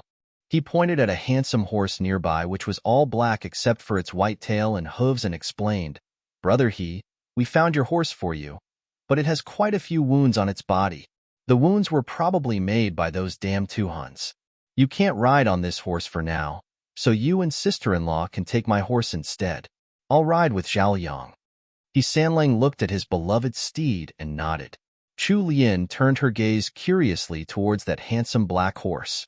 The horse seemed to be rather intelligent. When it noticed its owner, He Changdi, looking at it, it even wickered at He Sanlang and blinked its big eyes coquettishly.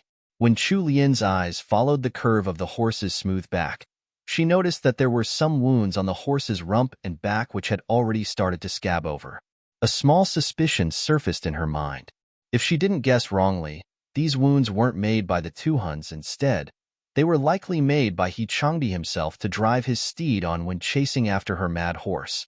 Thus, Chu Lian sent an apologetic look to the horse. He Sanlang personally helped Chu Lian onto Xiao Yuhong's horse, before leaping up and sitting behind her. When Zhao Liang saw that the captain was only wearing his armor and that the cloak on the captain's wife was dirted, he took off his own cloak and passed it to He Sanlang. He Sanlang gave pause before receiving the cloak. He looked down at the fragile woman before him. He hesitated for a moment, but finally, he wrapped the dark-colored cloak around Chu Lian and made sure she was completely covered.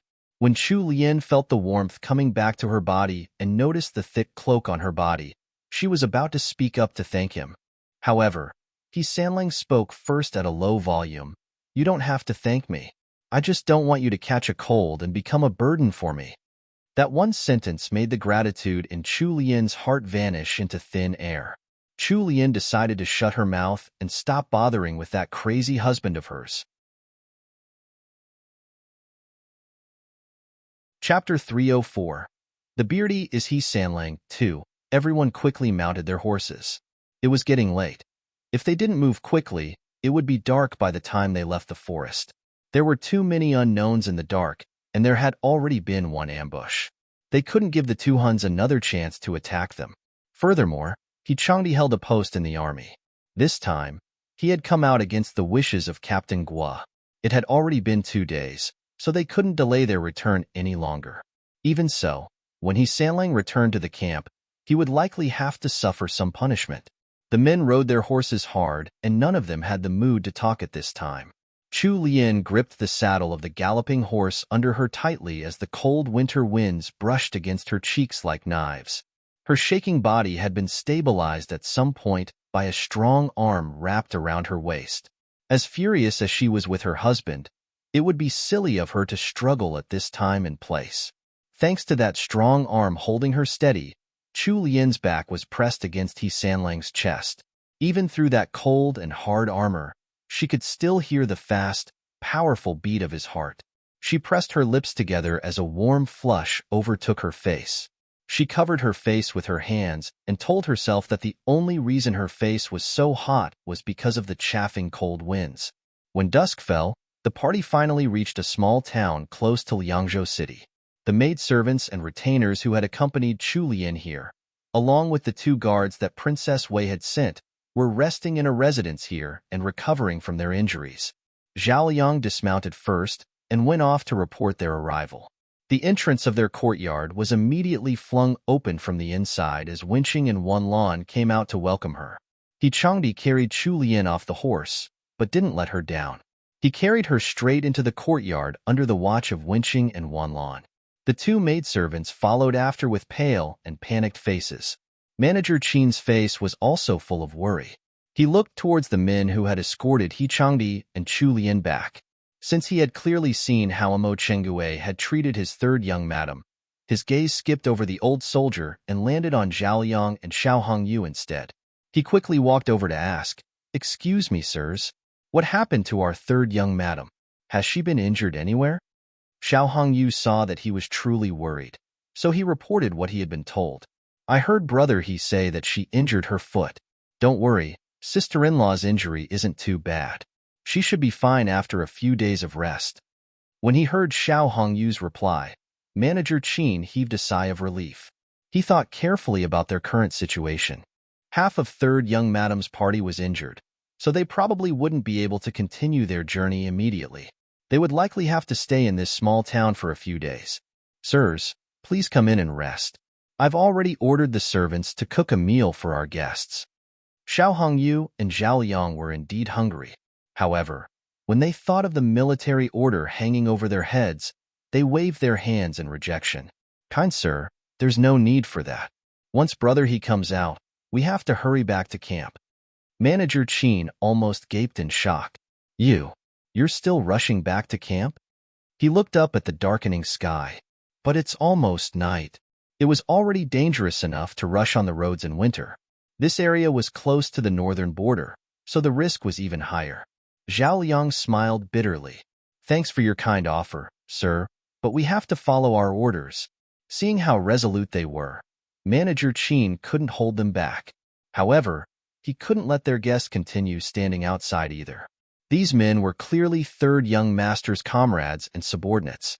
He had to treat them well. Thus, he invited the men into the courtyard to sit for a while and ordered the servants to bring in hot water. He also prepared some food and wrapped it up for the soldiers to bring along. Manager Qin was very smooth and capable.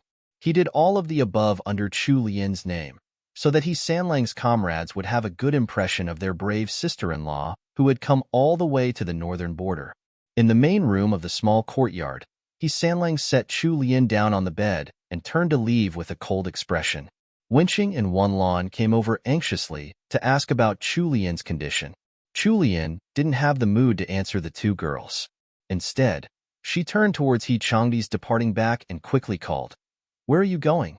He Changdi hadn't expected Chu Lian to call out for him. He froze and stopped walking.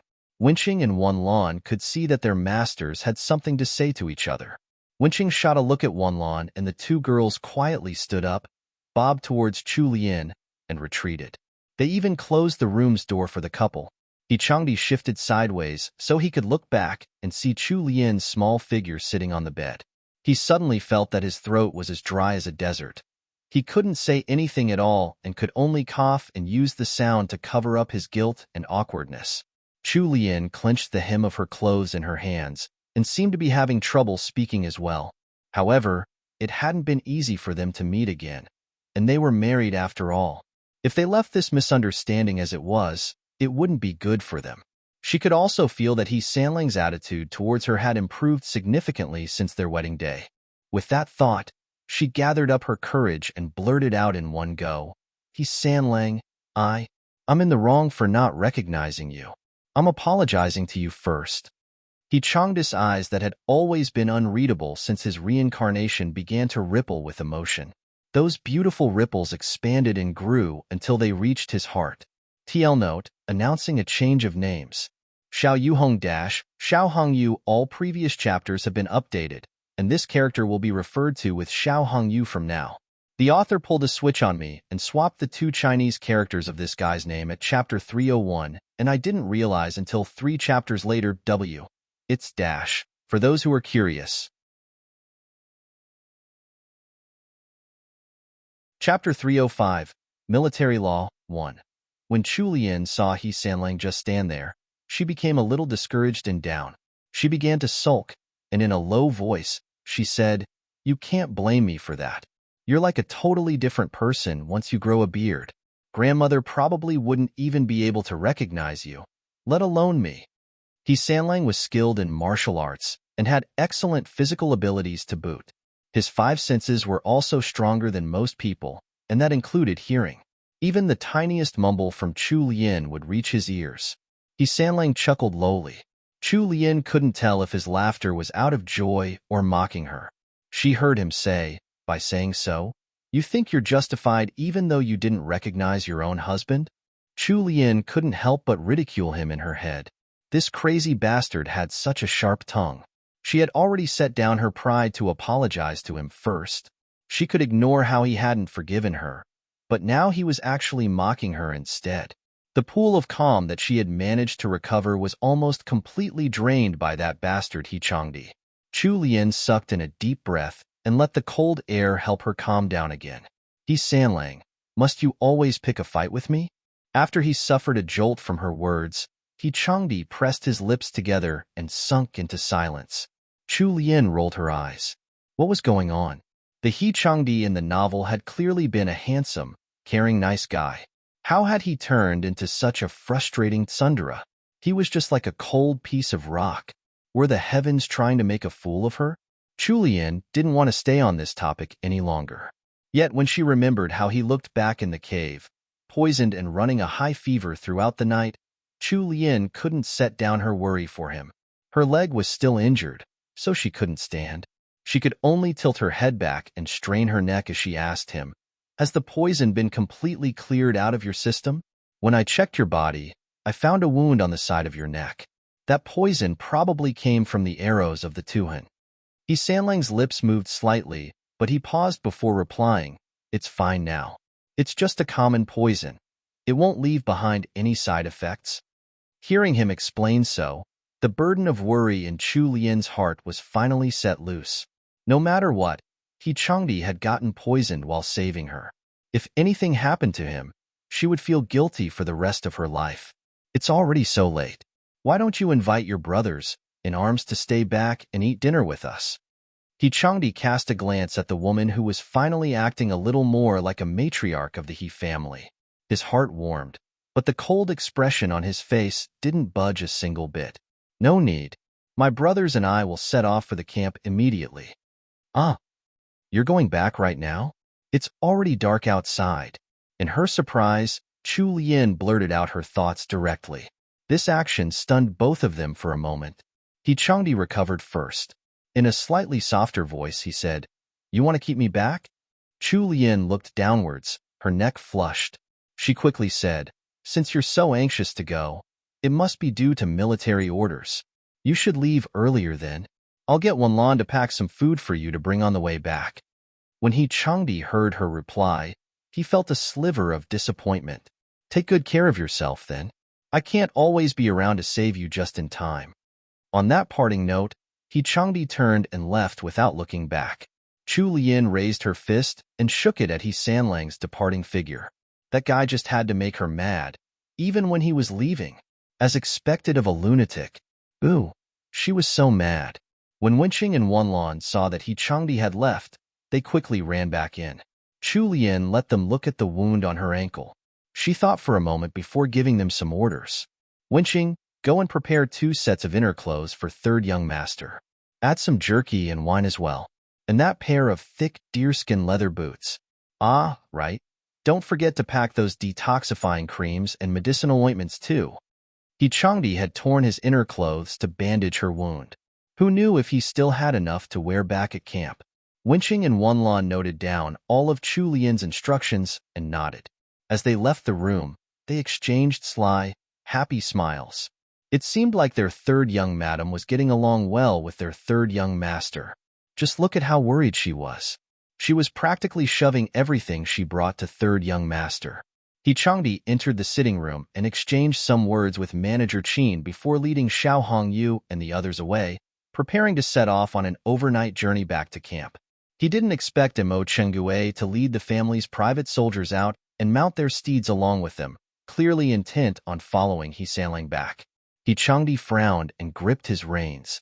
He turned to Mo Chengue and said, "Uncle Mo, stay here with your men and take care of third young madam. You're not to follow me back to camp this time."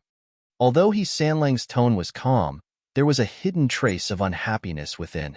How could Imo Chungue not detect that? Third young master, that won't do.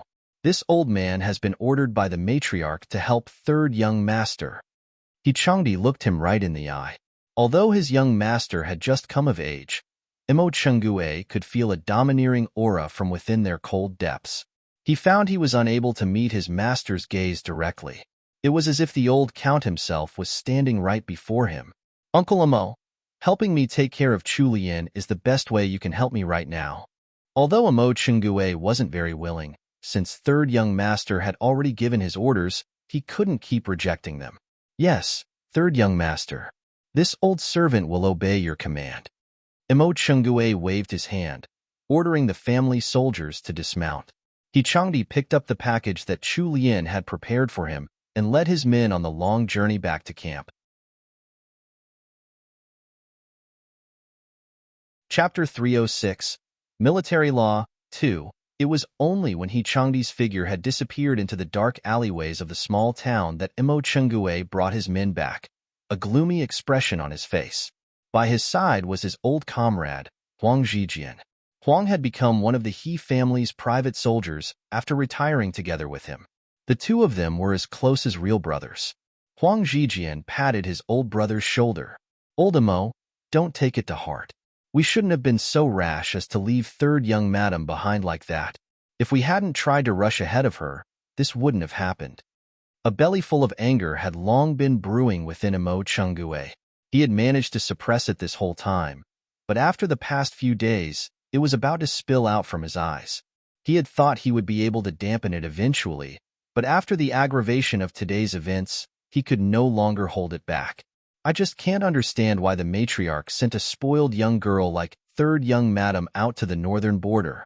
Isn't she just making trouble for third young master? Look at her tiny size. What can she do? See, we haven't even reached Liangzhou, and she's already caused trouble for third young master. Military orders must be obeyed. Once third young master returns to camp, he'll be punished by military law. And that military law, old Imo, that's enough. Stop right there. Before Imo Chungue could vent enough, Huang Zhijian shoved his arm. What? I can't even rant now? Old Imo, third young madam's right behind us. Huang Zhijian had no other choice but to lower his voice and try to remind him of their location. Imo Chungue paused and turned around to look. As old Huang had said, Chu Lian was currently standing under the eaves of the courtyard with the support of one lawn, frowning while staring at them. Her expression didn't look too good. Imo Chungue was still angry, so his tone wasn't very nice as he said to her, "It's already dark. Third young madam should go and rest while it's early, otherwise the two Huns might capture third young madam again." Huang Zhijian quickly tugged his old comrade and turned to Chu Lian apologetically. "Third young madam, please don't blame old Imo. This is just how he is." The two of them were both leaders of House Jing'an soldiers and old retainers of House Jing'an, so they held a high position within the estate. However, Chu Lian was still one of their masters, so they didn't have the right to speak to her in such a tone. From the way He Sanlang had rushed to save Chu Lian, running headfirst into danger without concern for his own life, Huang Zhijian could tell that the young couple's relationship was not as bad as what the rumors outside would have them believe. Third young madam was doted on by matriarch He within the estate. Right now, the estate was still lacking the next male heir. If third young madam got pregnant someday and gave birth to the first male of the next generation, her standing within the estate might even match that of heir Jing'an's wife. If old Imo offended third young madam greatly at this time, the ones to suffer in the future would be old Imo and his family. Furthermore, third young madam wasn't as weak as she looked. That Gillen restaurant she opened had become the top restaurant in the capital almost overnight. If she was really that weak, how could her restaurant have become so popular? It was just the stubborn old Imo who refused to see things clearly. Chu Lian didn't care about what Imo Chungue had said at all. Her focus had been completely drawn by what Imo Chungue had said before that.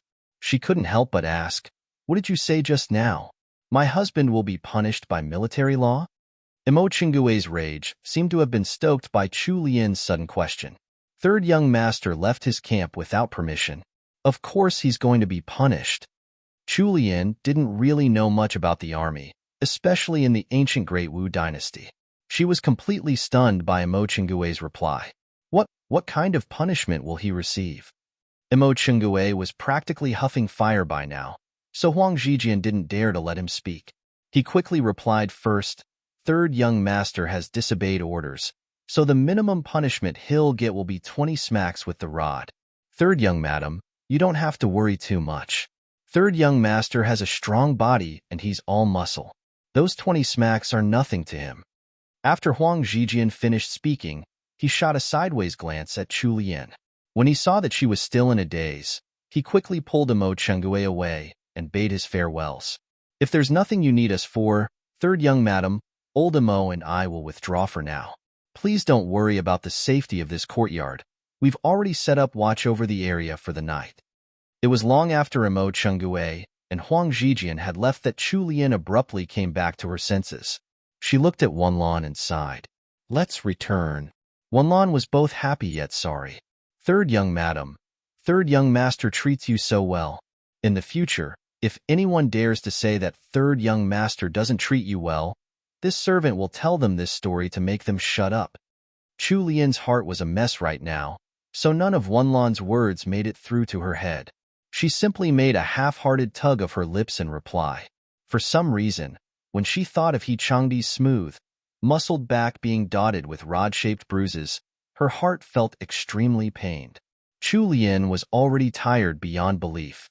She should have fallen deep asleep for a good night's rest. However, the moment she shut her eyes, Chu Lian had a nightmare about He Changdi being beaten by rods. In the dream, the perpetually cool and collected He Sanling didn't even make a sound as the rods struck blow after blow to his back. He simply stared at her until the punishment was done. Then, he stood up and showed his bloody back to her, forcing her to look at his once smooth, unmarred skin, now a messy canvas of bruises and blood. Only after she had gotten an eyeful did He Sanling finally turn his head and meet her gaze, smiling at her with deep affection. "Look and see, Chu Lian, this is all your fault. You better take responsibility for it."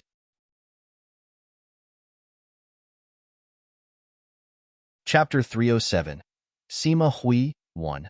Chu Lian was so frightened by the weirdness of He Changdi that she subconsciously picked up the teacup by her side and threw it at him.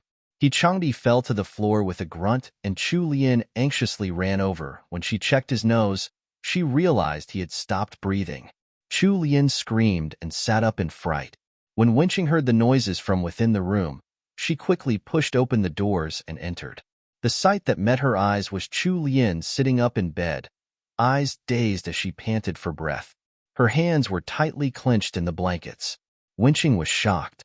She walked up to the bed and asked with concern, "Third young madam, what happened?" Chu Lian hadn't thought that her movements would wake Wenqing, who had been sleeping in the outer room. When she recalled the scene in her dreams, she waved her hand in embarrassment. "It's nothing, it was just a bad dream." Wenqing saw that third young madam seemed to have suffered a fright. She touched Chu Lian's forehead and found it was full of sweat, so she brought another pillow over and placed it at the head of the bed before helping Chu Lian to lie against it. Wenqing tried to comfort her. "Third young madam, you must have been disturbed by what happened these past 2 days. Please rest for a while. This servant will bring you a bowl of sweet soup." Chu Lian nodded.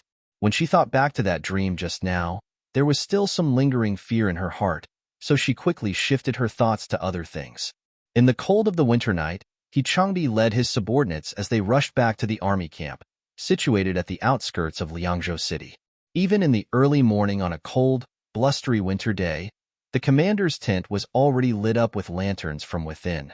The highest commander of the northern border troops, Great General Qian, was seated at the head of the table. Below him were the high-ranking leaders of the border troops, and Captain Guo was amongst them. The sound of hoofbeats resounded from outside the tent, followed by a chaotic rush of footsteps. The tent flap was lifted by the soldier outside, and in the next moment, a bound-bearded man was marched in. Who else could it be but He Changdi? Once He Sanling was inside the tent, Great General Qian started scolding him furiously. "He Sanling, you've got some guts. Before you've even managed to finish learning the military tactics I've taught you, you've already managed to copy my stubborn temper. Take him out and give him 30 smacks with the rod before you bring him in again for interrogation. Xiao Hongyu, who had followed them in, turned pale. He sent a pleading look towards Captain Gua. Captain Gua subtly shook his head, indicating for him to keep quiet. How could Xiao Hongyu remain silent in a situation like this? The poison in Brother He's system hadn't been cleared yet. These 30 smacks of the rod were going to push him halfway to death's door. They still had to fight a war ahead. How would Brother He be able to fight in such terrible condition? General, please wait. This subordinate has something to report. Great General Qian sneered and swept He Changdi up and down with a look. His gaze finally ended up on Xiao Hongyu. Oh ho, He Sanlang. You're pretty skillful, aren't you? It hasn't been that long since you've joined this camp, and you've already made a sworn brother. Which camp are you from? Report your name first. If your report is nonsense, you can share the same punishment as He Sanlang. Xiao Hongyu began to sweat. Since he had already decided to speak out, all he could do was grit his teeth and forge on. He obediently reported his camp, which caused General Qian to cast a meaningful look at Captain Gua. Little Gua, very well done. These brats are all from your camp. Captain Gua could feel his head going numb upon hearing those words. He had the urge to kill those two brats on the spot. Following that, Xiao Hongyu reported the events of the past few days truthfully. The barbarians and Tu Hun's ambush, as well as how He Sanlang had gotten poisoned. After he finished speaking, he knelt down with his head lowered, obediently waiting for his punishment. General Qian's expression abruptly changed upon hearing all this. What did you say? The Tu Hun soldiers have invaded the lands of our Great Wu? The Tu Huns couldn't have appeared in that forest for no reason. There must be something driving them to go there. General Qian's thick brows furrowed together. After thinking for a bit, he waved his hand and ordered He Changdi to be brought in for further questioning. In the end, with Captain Gua helping them plead for mercy, He Changdi was subjected to only 25 smacks of the rod, while Xiao Hongyu received 10. This was also the reward that General Qian was giving He Changdi for his good deed in the face of his crimes. At the same time, the border troops were in desperate need for every able man right now. Otherwise, the strict General Qian wouldn't have let the two of them off so easily. He had even broken his own nephew's leg before, let alone some unrelated brats like He Changdi and the rest. In the last 2 days, the Tu Huns had stopped their ambushes and attacks on the city, giving the northern border troops a breather. The injured He Sanlang and Xiao Hongyu were carried into their tent to settle down. Right as the two of them had just laid down, Captain Gua and Zhang Mai entered the tent. Captain Gua walked over and stood by the simple wooden bed, looking down at He Changdi from above. So how was it? Has your wife come to the border? He Sanlang was stunned. He hadn't expected Captain Gua to ask a question like this out of the blue. He looked up at his former commanding officer and made a sound of agreement. Captain Gua burst out into laughter and patted his shoulder forcefully. You brat. Those 20-plus smacks were well-deserved. Lying in the bed next to He Sanlang's, Xiao Hongyu couldn't resist interrupting. Captain, Brother Zhang, I managed to meet sister-in-law this time. I didn't expect sister-in-law to be such a looker considering our He Sanlang's bearded face. She's like a fresh flower wasted on a piece of cow dung like this. Why couldn't I be that lucky? He Changdi's expression completely darkened after hearing so. Who could have thought that the famed pretty boy He Sanlang would one day be compared to cow dung?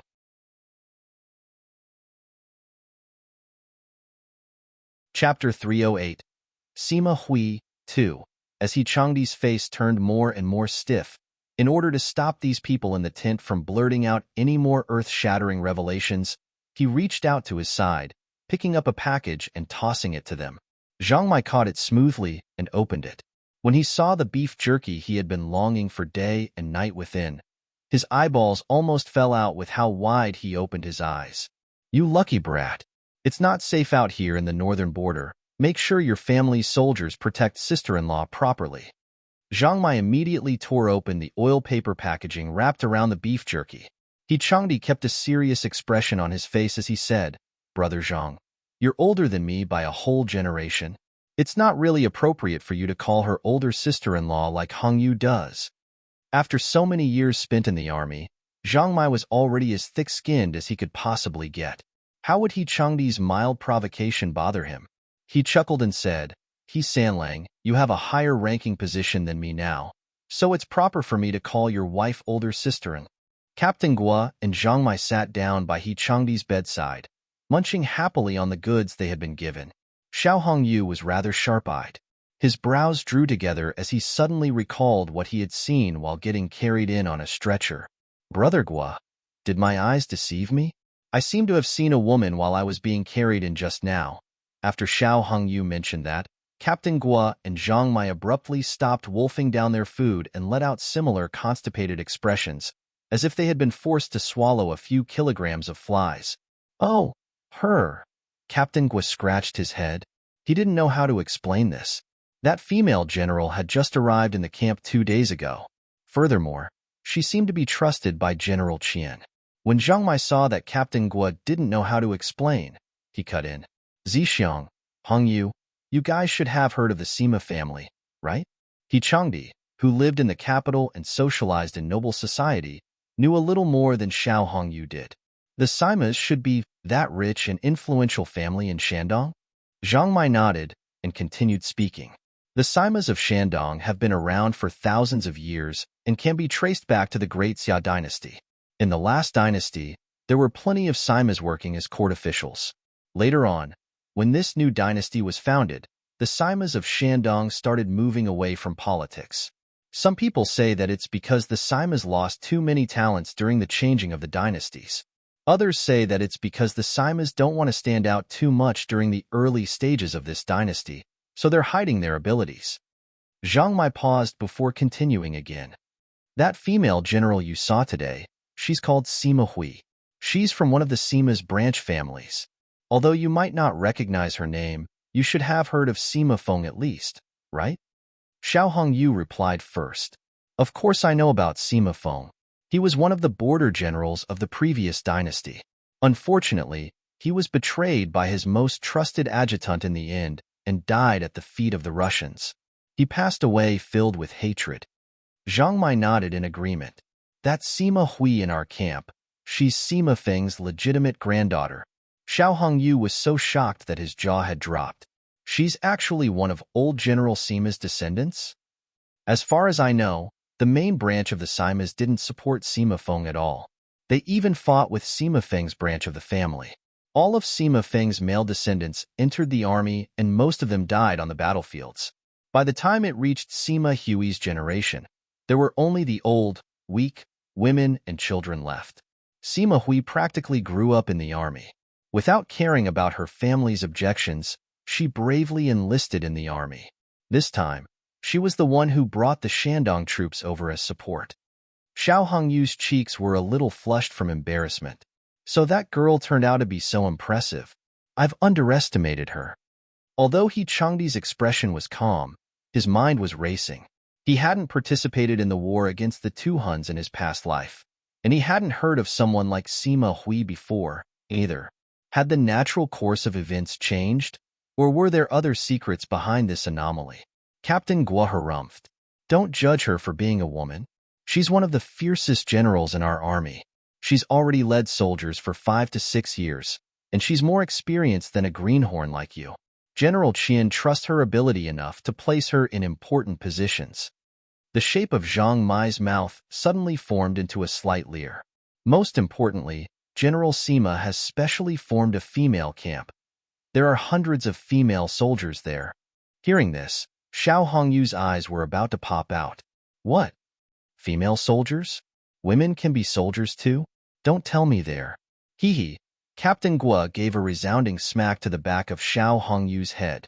"General Sima's female camp was made at the personal order of the emperor himself. Stop having all these dirty thoughts in your head all the time. If you lose to that group of female soldiers in the battle against the two Huns, I'm going to break your legs." Xiao Hongyu's shoulders immediately shrunk upon being chastised. Captain Gua glared at Xiao Hongyu for good measure before turning to He Changdi.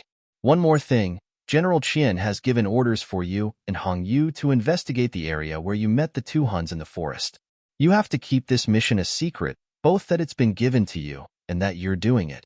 You can't leave camp too many times, as well." He Sanlang was a little surprised. He hadn't expected Great General Qian to have entrusted this matter to him. It seemed like the events in the commander's tent earlier had just been a show that the general had put on for outsiders. Captain Guo and Zhang Mai stayed in He Sanlang's tent for an hour. As they left, they even forcefully snatched away half of the food that Chu Lian had given to He Sanlang. Xiao Hongyu took pleasure in his loss while lying on the bed next to his. He, brother he. Luckily, I was already prepared for that. I've already hidden all the goodies that sister-in-law gave me.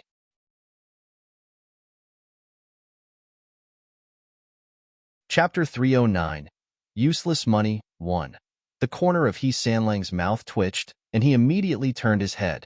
He really didn't want to talk to a glutton like Xiao Yuhong right now. While Chu Lian had been resting and recovering in that little town close to the border, Tang Yin and the rest of the party had caught up. Although they had been robbed by the barbarians previously, He Changdi had come over with the rescue party just in time, so all of Chu Lian's things were safe. The moment Tang Yin arrived, he heard about how Chu Lian had been attacked by the elite Tuan soldiers and was astounded.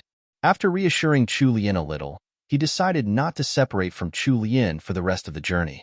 Even though not everyone in the party had recovered from their wounds, just in case, they only stayed in the small town to rest for 4 days. After 4 days, they set off on their journey again. They still had the winter supplies meant for the northern border troops. The closer they got to Liangzhou City, the more desolate their surroundings became. When they finally reached the outskirts of the city, Chu Lian stared at the completely devastated Liangzhou City with disbelief in her eyes. How could be called a city? Any town within the lands of the Great Wu would probably be richer than this city by a few times. The city walls were made of mud when the wind blew. Some clods of earth would even get blown off. There were broken walls all over the city, and hardly any citizens could be seen. 1 or 2 would scurry by occasionally, their bodies thin and sallow. There weren't many brick houses within the city itself. Most of the houses were made of mud and covered with thatch roofs.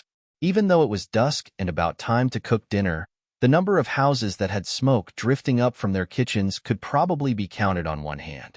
There probably weren't as many citizens living here as there were soldiers in the army stationed outside. Chu Lian had finally seen for herself why the nobles in the capital considered Liangzhou City a barren land. This area was probably part of the great grasslands of the future. Although there were plenty of mountains and vast tracts of land, the terrible weather conditions and the long winter here just weren't suited for farming. If they headed just a little closer to the inner lands of the Great Wu, the farm fields at the boundaries of Liangzhou might even be fertile enough to allow for a harvest once a year. However, once they went further north into Liangzhou, the quality of the earth wasn't enough even to support life. When it came to winter, the surface of the ground would be covered in a thick layer of snow. When it came to spring, after the snows melted away, the ground would then turn into a swamp. Chu Lian looked up at the city wall made of yellow mud bricks. There were 2 soldiers standing up there, their bodies curled up into balls. She couldn't even tell what they were wearing, but she could see that they were shivering up there on the city walls. Chu Lian sighed. Could this fragile wall really stand up to the attacks of the ferocious Tuhuns? Tang Yin was riding on a horse beside her carriage. When he saw that Chu Lian had lifted the curtain of her carriage and that she was looking at the walls, he urged his horse over to her. "Honored lady, are you looking at the yellow mud walls?" Chu Lian cast a sideways glance at him and nodded. The corner of Tang Yan's lips tugged upwards, and he spoke with a helpless tone. "Liangzhou City is located in the north of our Great Wu's territory. You've also seen it on the way here, honored lady. This area is lacking in resources. The court sends a huge sum each year here to reinforce Liangzhou City's walls, but unfortunately, there hasn't been much effect." Chu Lian was shocked. A huge sum? Then how could that wall possibly be in this state? It looks like it will crumble in one hit. Chu Lian accidentally blurted out her true thoughts. Tang Yin didn't mind and simply continued. "Before we talk about where the money the court sends has ended up, there are other more important reasons behind this. Once you enter the city, you'll be able to see why without any hints from me." Chu Lian hadn't expected him to have held back information at the last moment. Was Tang Yin trying to test her? Chu Lian didn't really mind. She nodded and ordered Manager Qin to lead the carriages into the city. With the Empress Dowager's decree, It was easy enough to enter the city. Trash littered the streets of Liangzhou. When a breeze blew by, a strange odor drifted up from the ground, giving them the urge to puke. It was clear that no one had come by to clean this place for quite some time. Chu Lian lifted the curtains of her carriage slightly and peeked outside. When she caught sight of the situation outside, her brows furrowed together. Luckily, it was winter. If this had been the middle of a hot summer, this would be the perfect breeding ground for diseases and the like. Tang Yin had already sent someone ahead of them to arrange for some place to rest, so they were headed straight there. When they reached their destination, Chu Lian looked up at the simple plaque hung above the courtyard entrance, He Estate. She was then informed that this was the residence of the prefect of Liangzhou City. The residence looked to be about 3,500 square meters in area. In any other city of the Great Wu, it would only be some rich countryman's humble farm abode, but in Liangzhou City, it was considered one of the best residences around. Although the houses in the estate were also made of mud, at least the outer layer was made of processed earth, and the roofs were made of crude tiles instead of thatch. When they came to this street, it was clear that the conditions here were slightly better than that of the other areas of this city. Chu Lian was carried off the carriage by Wanlan. She couldn't put weight on her legs still, and she had another 4 to 5 days to go before it was fully healed. Right as she got off the carriage, Chu Lian spotted a half-grown child dressed in furs squatting in the midst of some rubble not too far away. There was a pile of small skins in front of him which seemed like sheepskin. He was currently curled up in the corner of the ruined wall, sneakily glancing their way with his wide eyes, as if trying to guess at the purchasing power of their party. Chu Lian looked right back at him with her lips pressed together. Chapter 310. Useless Money 2. The half-grown child seemed to have abandoned his original misgivings and came running over with the pile of sheepskins hugged to his body. It was only when he was a little closer that Chu Lian could clearly discern his dirt-covered features. Before the child could reach Chu Lian, he was captured by one of the strong private soldiers and pressed to the ground. Imo Chingue's expression was as dark as usual. Third young madam, the northern border isn't as safe as the inner walls of the capital. If we meet some Tuhan scouts just like the last time, third young master will blame this old Imo again. Wanlan could hear the thorns in Imo Chingue's words, standing as she was next to Chu Lian. She was about to move in front of Chu Lian to angrily defend her, but Chu Lian tugged her back and sent her a look. Wanlan suppressed the anger in her chest and retreated. Chu Lian sent a faint smile towards Imo Chingue. Many thanks to Uncle Imo for the reminder.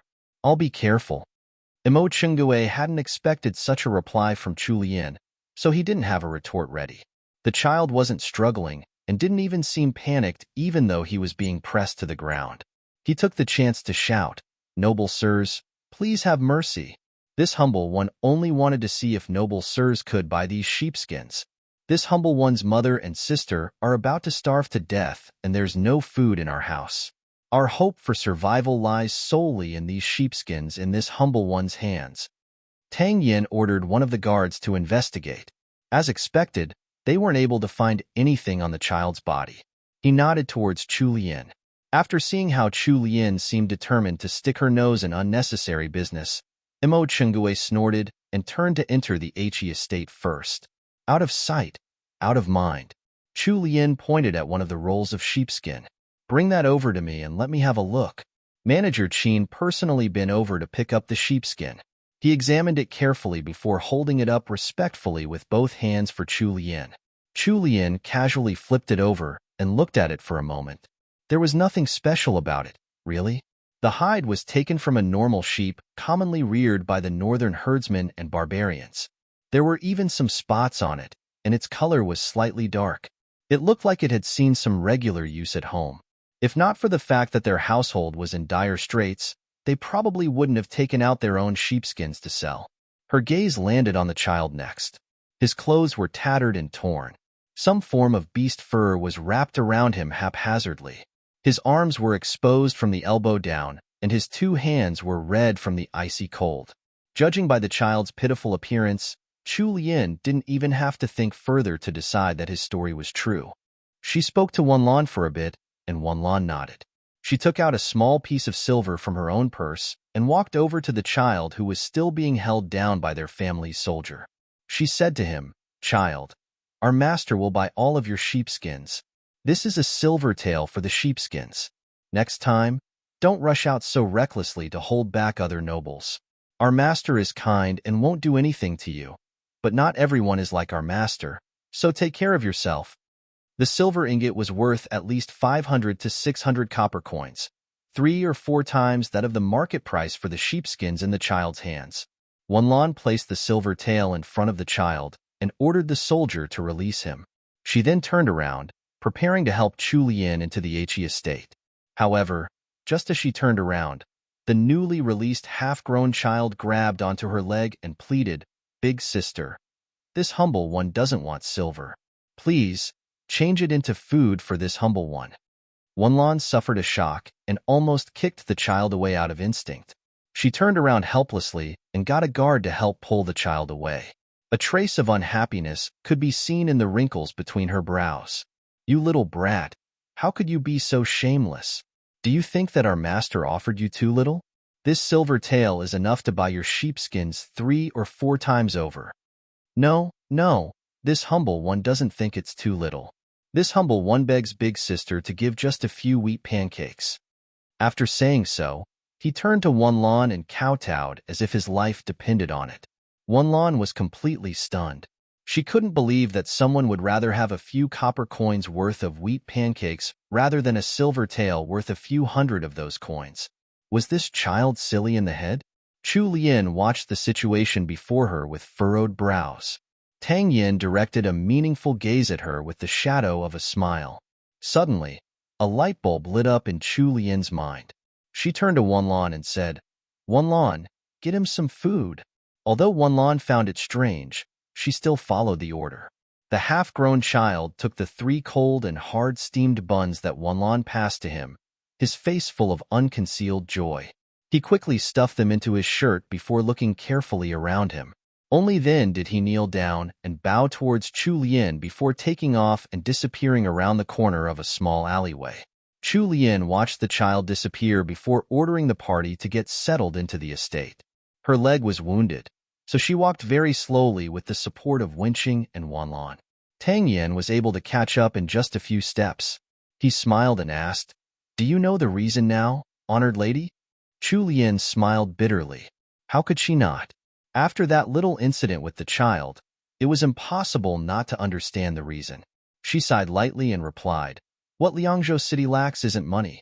It's material goods." Tang Yin nodded. How smart, honored lady. In Liangzhou City, many of the areas here still use the most basic way of trading, barter. Here, the currency most commonly used wasn't gold nor silver, or even copper coins. Most of the time, the people here used cows, sheep, or other livestock, as well as cloth, food, and salt. In the eyes of the commoners of Liangzhou City, a silver ingot that could buy them 50 kilograms of white rice in the capital wasn't worth as much as a single piece of hard wheat pancake. No wonder the walls of Liangzhou City were still so dilapidated despite the funds the Ministry of Revenue sent for renovation year after year. Even before considering the cuts taken from officials going down the chain of command, the amount of goods the funds could purchase was already pitiful the closer one got to Liangzhou. Not only was there a shortage, but even just looking at the cost of transporting materials to the north, the cost was just too high. Goods? What goods? After all was said and done, the amount of things the funds could buy was close to non-existent. Here, money was practically useless.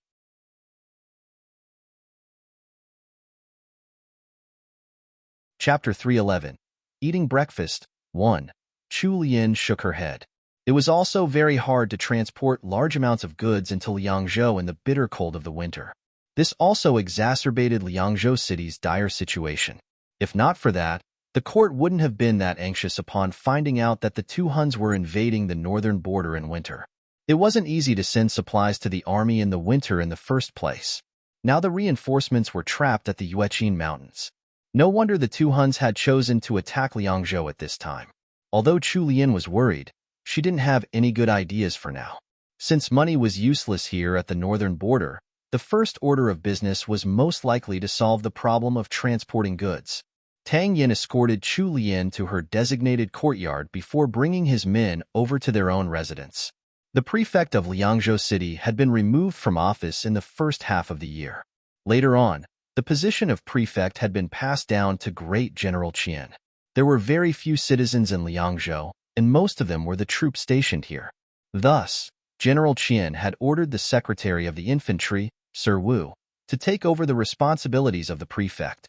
As of now, the troops were all stationed in the camp right outside the city. In these extraordinary circumstances, Sir Wu naturally had to return to the camp. Thus, the original estate of Liangzhou's prefect, the He estate, had been empty for quite a few months. General Qian knew perfectly clear what the current state of Liangzhou City's walls was, because the duty of repairing those broken walls would fall upon the northern border troops every year. That wall couldn't even hold up to any enemy attacks right now. Actually, the real border between the Great Wu and the two Huns was a single river called the Sula River. The Sula River was the lifeblood of the grass plains of the north. Right now, General Qian was leading the northern border troops in guarding this natural barrier. Once the two Huns passed the Sula River, then it would be the same as opening the doors to Liangzhou for them. The rest of the plains behind were just a wide expanse of flat land. By then, the two Huns would most likely charge right into the Great Wu's territory. One of the first places in their path was the fishing haven, Tianjing Harbor. It could be seen how important it was to guard the Sula River. Chu Lian was helped to a seat on the hearth by Wan Lan. The hearth had already been lit by the servants in the estate, so it was nice and warm on top of it. Manager Qin stood in front of her and reported all the news he had been able to dig up about the area. Chu Lian thanked her lucky stars after listening to his report. She considered them lucky for having brought enough supplies here. She had even brought those household wares that she normally used in the Jing'an estate. Thus, their party didn't need to worry about their daily necessities for a while. She was here under the Empress Dowager's decree, and the scroll was still with her. The supplies were still with her as well. Although there wasn't much, it was better than nothing. It looked like she had to find a chance to visit the camp of the border troops. However, it was better to discuss it with Tang Yin within the next 2 days before deciding on any action. The northern border was bitterly cold.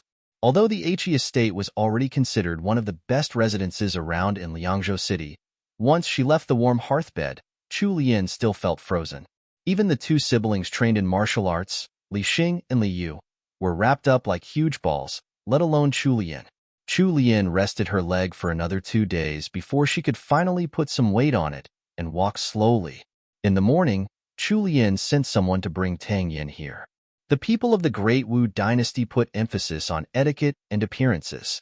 Although Tang Yin was from Shandong, where the people weren't as strict on upkeep, after staying in the capital for so long, he had long become accustomed to the styles of the capital. This morning, upon waking up and finding that he had grown a layer of stubble, he had gotten his manservant to bring him a razor and conscientiously shaved it all away. The guards serving him had also taken this chance to shave their facial hair as well. Once he stepped out of his house, he felt both refreshed and clean, so he was in a very good mood. On this trip to the north, due to the urgency of the matter, Chu Lian had only brought her 2 martial arts-trained maidservants, Wenqing and Wan Lan, with her. Even if they counted the female guard Li Yu in their number, there were just 4 women in the whole party, including Chu Lian. The remaining servants, regardless of whether they did the sweeping, washing, or cooking, were all men. There were only 2 door guards in the He estate, and they were older, wounded soldiers. Right now, the entire estate was pretty much all male. Chu Lian had gotten up from bed early in the morning. Tang Yin came early as well. When he saw Wenqing bringing breakfast in, he shamelessly asked Wenqing for his own portion. Chu Lian was a lady after all, so he still wasn't thick-skinned enough to come over and scrounge a meal from her every day. Thus, Tang Yin had specially come at this time to get some breakfast. How could Chu Lian not see through this foodie's line of thought? She didn't expose him and simply nodded towards Wenqing. The moment she looked up and noticed the good mood that Tang Yin was in, she was a little surprised, but a moment later, a trace of admiration flashed through her eyes. Tang Yin was just 26 this year. He couldn't quite be compared to the top-notch looks of He Sanlang or Prince Jean, but without them around, his appearance could be considered above average. His nose bridge was especially high and his eyelashes were thick and dark.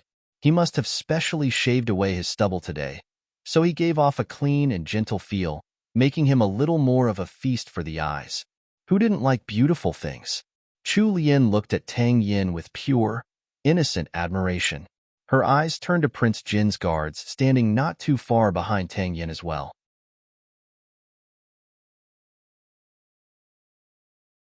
Chapter 312. Eating Breakfast 2. The guards were dressed in flared black robes with gray rat fur cloaks. Each of them was tall, and their bodies seemed to brim with strength thanks to their years of martial arts training. Adding on their clean faces, just like Tang Yan's, the group of men made for a nice spectacle. Wasn't there a saying that went something like, "Women put on makeup to show respect to others"? These men before her had taken the time to clean up and dress well, and that was a similar form of respect. Chu Lian suddenly felt that the customs of the Great Wu dynasty weren't too bad. She praised them unreservedly. Sir Tang is quite the spectacle today. Who didn't like praise? Even Tang Yin wasn't exempt from this. On the way here, Tang Yin had already become familiar with Chu Lian. He understood that there was no other meaning to her words, and that she was purely praising him for his looks. He was already in a good mood. The full wash-up he had done this morning was the first time he had taken a bath this whole trip. Washing off all the dirt and detritus of a long journey could always make anyone feel refreshed.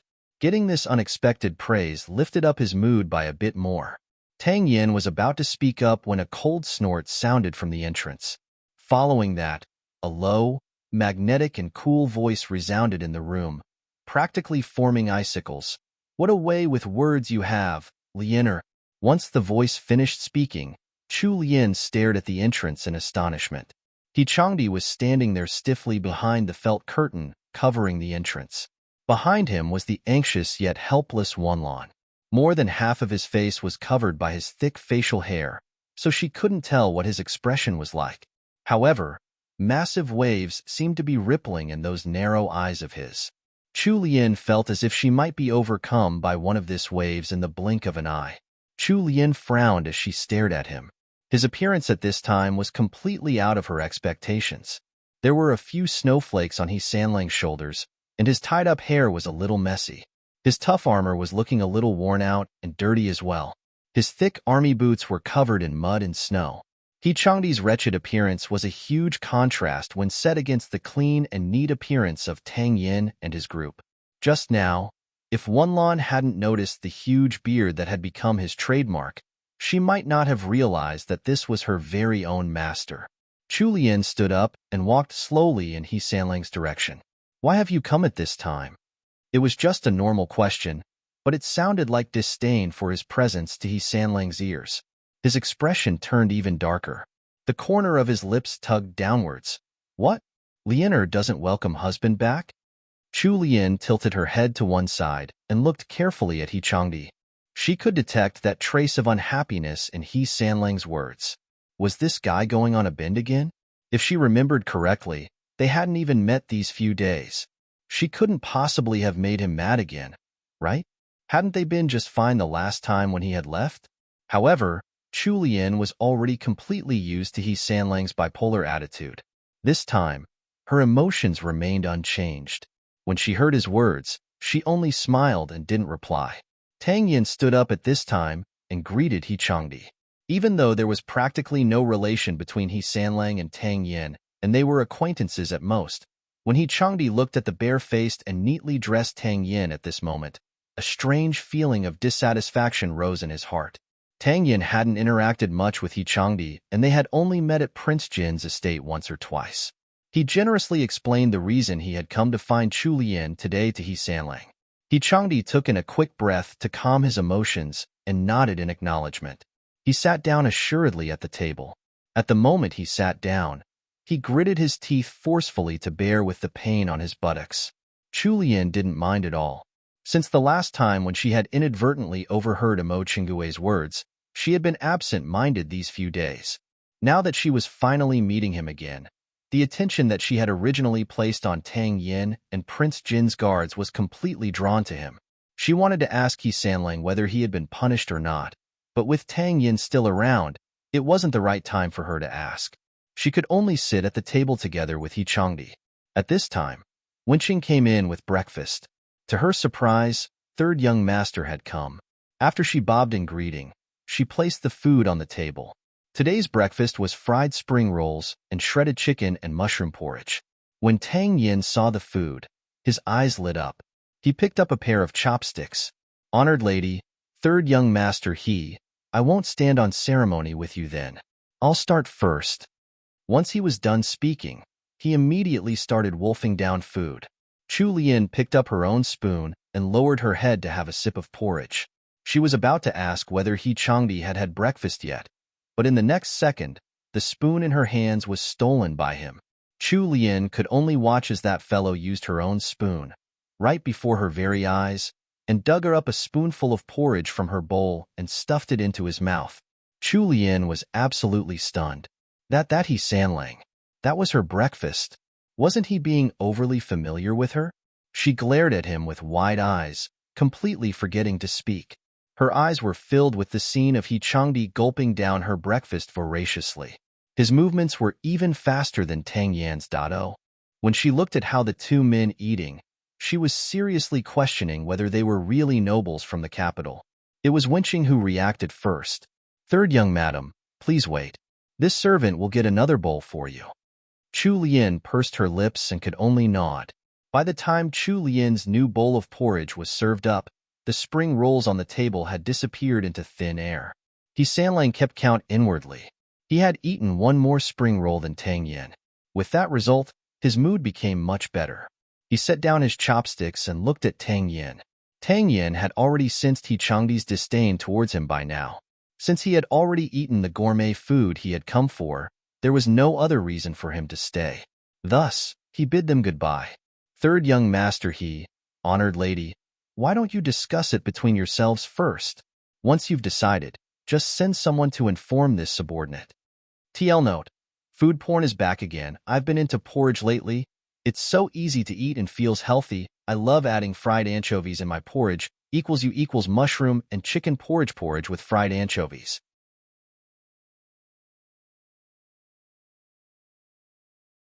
Chapter 313, Too Few Servants. 1. Chu Lian usually didn't eat much, so she quickly set down her bowl and chopsticks. However, He Changdi ate 3 whole bowls of porridge. After Tang Yin left, Wenqing ushered out all the other people from the room and even kindly shut the door on her way out, giving the couple some room.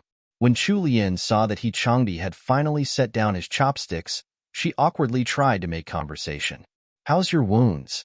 As she said so, Chu Lian's gaze darted towards He Changdi's lower half. He Sanlang's body froze and immediately realized what Chu Lian was asking. The back of his ears flushed red out of sight underneath his hair, even as his visible expression remained as cold and stiff as ever. When he parted his lips, it took him a moment before he was finally able to spit out. What do you mean by that? I wasn't wounded at all. The poison from last time has already been flushed out as well. You don't have to worry about me. After spending a few days together, Chu Lian had already figured out a little of He Changdi's personality. When she heard his reply, the corners of her mouth twitched. This lunatic He Sanlang really preferred suffering to losing face. She had already gotten confirmation from Mo Chenggue that He Sanlang would definitely get smacks of the rod as punishment. There was no need for him to hide it from her. However, Chu Lian didn't expose He Sanlang's lies. She simply turned around and retrieved a thin white porcelain bottle, placing it in front of He Changdi. This is some wound salve that I brought from the capital. Grandmother has used it before and says it's even better than the medicines from the palace. He Changdi could feel the burning in his ears spread down to his neck. He couldn't meet Chu Lian's eyes as he said, somewhat stiff, my body's just fine. What are giving me medicine for? Are you trying to curse me into getting injured? Chu Lian was amazed yet again by He Changdi's special brand of lunacy. She was clearly being nice and giving He Changdi some of the medicine that great Dr. Miao had specially prepared for her. It was fine if he didn't want it, but he even accused her of cursing him. Chu Lian's expression turned dark. If you don't want it, then at least bring it back to camp and give it to one of your brothers there. There'll surely be need of this kind of ointment in an army camp. After hearing Chu Lian say so, He Changdi had nothing to retort. He took the bottle of ointment and stuffed it into his shirt. Although his expression remained as cool and calm as ever, a small trace of sweetness suffused throughout his heart. How could Chu Lian have expected He Sanlang to be such an awkward, outwardly cold yet inwardly passionate man? The guilt she had been carrying all this time finally dissipated after giving him the ointment. She turned their conversation back to business. He Sanlang, my trip here was a little hurried, so I didn't have the chance to explain everything to you beforehand. I personally made the trip to the northern border not just because our family is worried about you, but because there's another important task at hand, to search for the missing ingredient to cure Mother's illness. He Changdi's heart had been thumping a little harder before, thanks to Chu Lian's actions. Now that he had heard the truth of the matter straight from Chu Lian's mouth, his heart abruptly froze. As good as he was at concealing his emotions, this was a matter concerning his beloved parents. He couldn't restrain the astonishment and shock he felt. Chu Lian just happened to catch sight of his exposed emotions and inwardly relaxed. So the He Changdi who had always appeared cool and uncaring wasn't actually a heartless person. He also had people he cared about. With those emotions in his eyes, he finally seemed like a living person. He Sanlang met Chu Lian's gaze straight on. He looked like he was trying to stare into her soul. He didn't dare miss a single trace of emotion in her own pair of eyes, as if he could discern whether Chu Lian was telling the truth just by what he saw. Although He Changdi had only allowed his emotions to surface for a very short period of time, that was enough to show how uneasy he was. However, he calmed down quickly. So what you're saying is that you found a doctor who can cure Mother's illness. As far as he knew, there was only one doctor who could cure his mother's illness. Great Dr. Miao. Had Prince Jean already found Great Dr. Miao? He had only told Prince Jean about this matter, no one else. Furthermore, due to the ongoing war in the north, he hadn't received any letters from Prince Jean for some time. The depths of He Sanlang's eyes seemed steeped in darkness as he glanced at Chu Lian in doubt.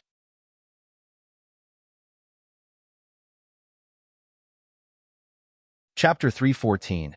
Too Few Servants, 2. Chu Lian felt rather strange being stared at him like that, but she still answered as if nothing was wrong. Yes, that doctor's surname is Miao. What he needs is the Snow Mountain Mist Flower for Maunaming. There's only 2 months left before the Snow Mountain Mist Flower blooms. He Changdi didn't ask further. He sunk into thought instead.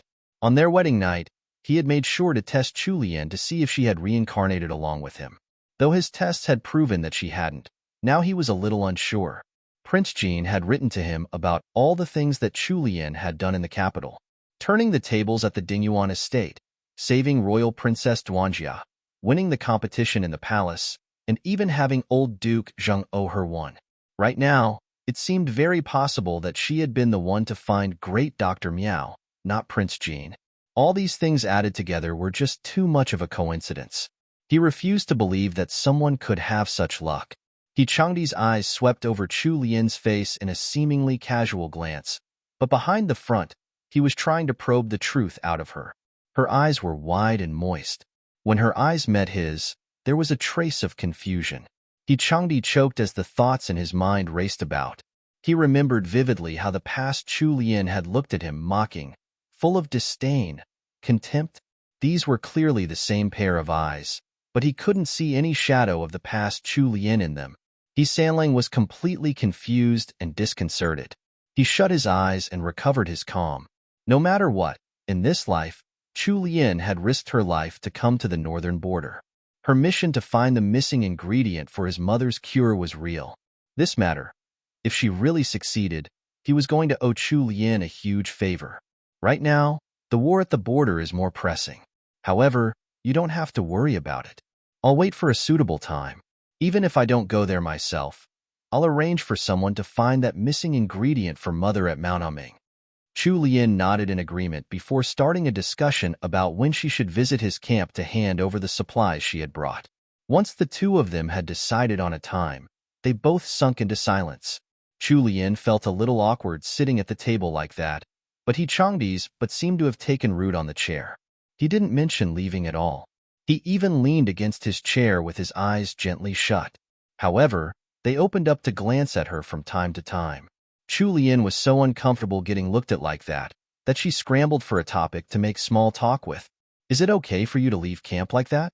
The meaning behind her words was that they had already finished discussing business. Why wasn't he leaving yet? Don't worry, I left under orders for another task. It's still early right now, so we'll leave after lunch. Chu Lian hadn't thought He Sanlang would be staying that long, and he was intending to eat here as well? She was slightly taken aback and blurted, "You're staying for lunch?" He Changdi had originally been leaning back in his chair, eyes shut as he rested. Upon hearing Chu Lian's question, his eyes immediately snapped open and locked onto her. What? Can I stay? Chu Lian didn't dare to say no, of course. He was her husband after all, and if not in feeling then at least in name. She had no right to object even if he wanted to stay the night with her, let alone have a simple midday meal. With that conclusion in mind, Chu Lian had no more qualms left to mention. She shook her head and said, "Since you're staying, what would you like to eat for lunch? I'll get Winching to prepare whatever you want to eat." Actually, ever since they had escaped from the mountain forest together, the relations between them had improved significantly. Chu Lian wasn't a calculative person by nature, either. With her straightforward and honest manner, this young pair was starting to look like a sweet couple in love. He Changdi hadn't expected Chu Lian to ask him what he wanted to eat. A trace of warmth suffused through his heart.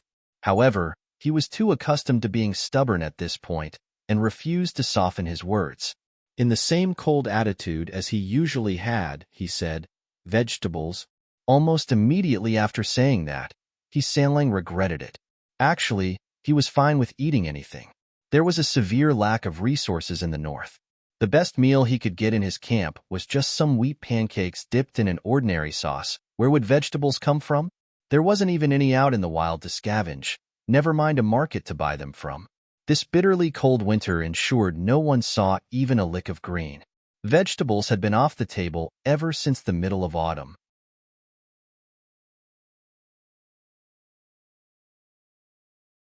Chapter 315.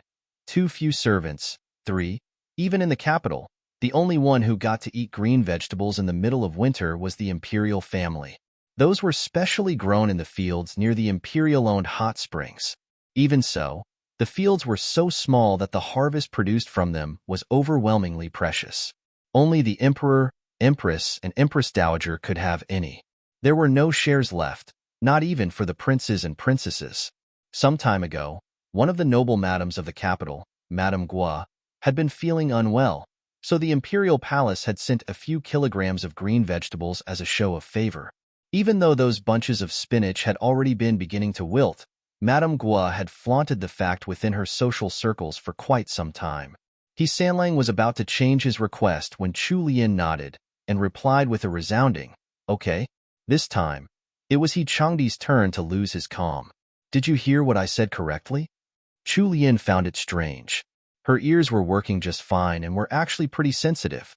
Of course she heard him right. She and He Sanlang always spoke in Mandarin to each other, and they weren't using any dialects either. How could she have misunderstood him? Furthermore, she didn't think that wanting to eat vegetables in the winter was an outrageous request. In the modern world, eating fresh, green vegetables at this time of year was pretty normal, wasn't it? You said vegetables just now, right? Did I hear wrongly? He Changdi was stunned. After a moment, he gulped and said, "You have some?" Chu Lian nodded and made a sound in agreement. She had known about the lack of resources in the north before coming here, so she had gotten senior servants Gue and Zhong to lead a group of maidservants to dry plenty of vegetables. She had brought all sorts of them with her. Dried vegetables were not only easy to keep, they didn't take up much space either. They were also extremely convenient to prepare. All she had to do was to place them in warm water and wait for them to soften. Although they couldn't compare to fresh vegetables in taste, the amount of nutrients in them was about the same. Since they were already in the north, she couldn't be too picky about not having fresh ingredients. When He Sanlang heard Chu Lian's affirmative, saliva began to pool in his mouth without his control. It couldn't be helped. He hadn't eaten any vegetables in months.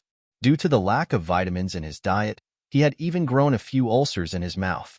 Since the two of them had common topics to talk about, the atmosphere wasn't as awkward. Chu Lian noted his wretched appearance and made a suggestion. Since you're only leaving after lunch, why don't I get Wanlan to boil some water so you can take a bath? Since the day she had inadvertently overheard Imo Chingue's words, she had specially gone to look for Huang Zhijian to learn more about what it was like in the army. She was told that it was common for the soldiers to go without bathing for up to a month in the winter, even the officers. When she looked at He Changdi's appearance, she had brought up this suggestion with purely kind intentions. However, in He Sanlang's ears, it sounded like something else. The words of praise that Chu Lian had given Tang Yin resounded in his mind. What? Did this wicked woman think he was dirty?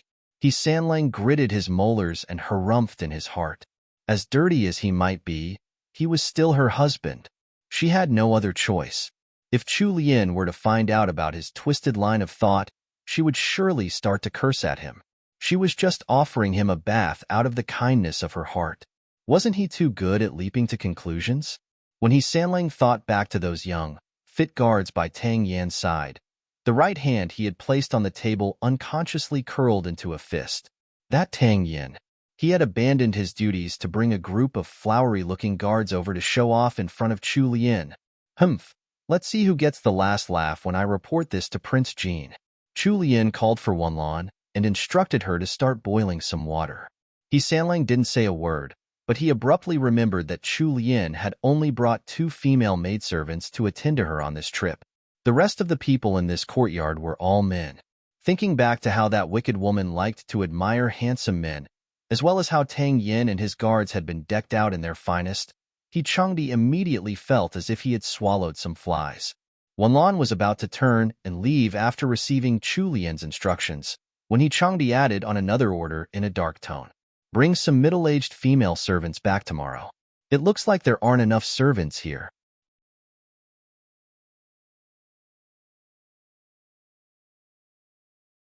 Chapter 316. Shaving his beard. 1. Chu Lian felt that He Changdi's mind was just too complicated for her to understand. She had just been asking if he wanted to take a bath. How had the topic switched to buying servants? She rolled her eyes speechlessly. However, Manager Qin had discussed this matter with her 2 days ago, too. When she recalled their conversation, Chu Lian nodded. She was going to stay in Liangzhou for an indefinite amount of time. Just having Wenqing and Wanlan by her side wasn't enough. Thus, Chu Lian didn't think much of it and agreed. Have Manager Qin go out with some men to search for some suitable people tomorrow, Chu Lian added. Perhaps Chu Lian's quick agreement had helped lessen the frustrations in He Changdi's heart. He sat in the room for a while before leaving to take a bath in the wing that Chu Lian had arranged for him. He Changdi didn't need any attendance for bathing. In his past life, after the He family had fallen into ruin, he had suffered through all sorts of hardships. Even in this life, while living in the northern border camp, he had gotten used to doing everything himself. He removed his dirty clothing, revealing his slender yet muscular upper body. His 8-pack abs were well-defined. A striking V-line at his hips pointed downwards to a bulge in the center. Further down were his long and powerful legs. His long legs carried him into the bathtub in just one stride. The temperature of the water was just right. As his tired body soaked in the warmth of the water, He Sanlang let out a comfortable sigh. He leaned against the side of the tub, his sturdy arms hanging over the edge. Steam rose in front of his face, softening the normally sharp impact of his gaze. He Sanlang's thin lips pressed together as his mind brought up the image of Tang Yin and his guards again. For some reason, he was getting upset. At the time, the smile on that wicked woman's face had been just too dazzling. The hands that He Changdi had slung over the edge of the bathtub were starting to tense up again. He suddenly shouted, "Servants, bring me a razor." This was the wing that Chu Lian lived in, and Chu Lian was in the room right next door. Even she heard He Changdi's shout. She looked up from her book, a little puzzled, before turning to glance at Wanlan, who had just stood up. Wanlan covered up her smile. "Third young madam, this servant will bring the razor to third young master." Hearing so, Chu Lian waved her hand. Wenqing had been in the middle of taking inventory of their things, together with a few other servants. When she noticed a grinning Wanlan walking over to her, she found it strange and asked, "What are you smiling like that for? Did something good happen?" Wanlan waved the razor in her hands, eyes alight as she said, "Third young master wanted this." Winching was stunned for a moment, but she immediately realized what the razor was for. She couldn't resist remarking, "I saw that Sir Tang and Prince Jin's guards all shaved this morning." The sisters shared a secret smile before Winching pushed Wanlan. All right, don't keep third young master waiting. Hurry up and send it to him." Wanlan quickly left. As Chu Lian was staring at the county's annual records and pondering over a particularly tricky part, a razor suddenly appeared in front of her. Without thinking too much about it, she said, "Wanlan, just send it directly to my husband." However, how could Wanlan possibly dare to do so? She stayed steadfast at Chu Lian's side and said, "Third young madam, it might be better if you send it instead. Third young master has never liked having maidservants serve him ever since childhood." Chu Lian had no choice but to set down the county records in her hands. She thought back to her time in the Jing'an estate. Actually, she really hadn't seen a personal maidservant at Songtao court before, excluding her own. He Sanlang's personal grooming and other trivial chores had always been handled by manservants instead. Thus, she could only take the razor and head to He Sanlang's room herself. The side room wasn't very big. At this moment, steam was billowing up from behind the screen. Chu Lian hesitated as she walked up to it. She could feel a mysterious trace of tension in her heart.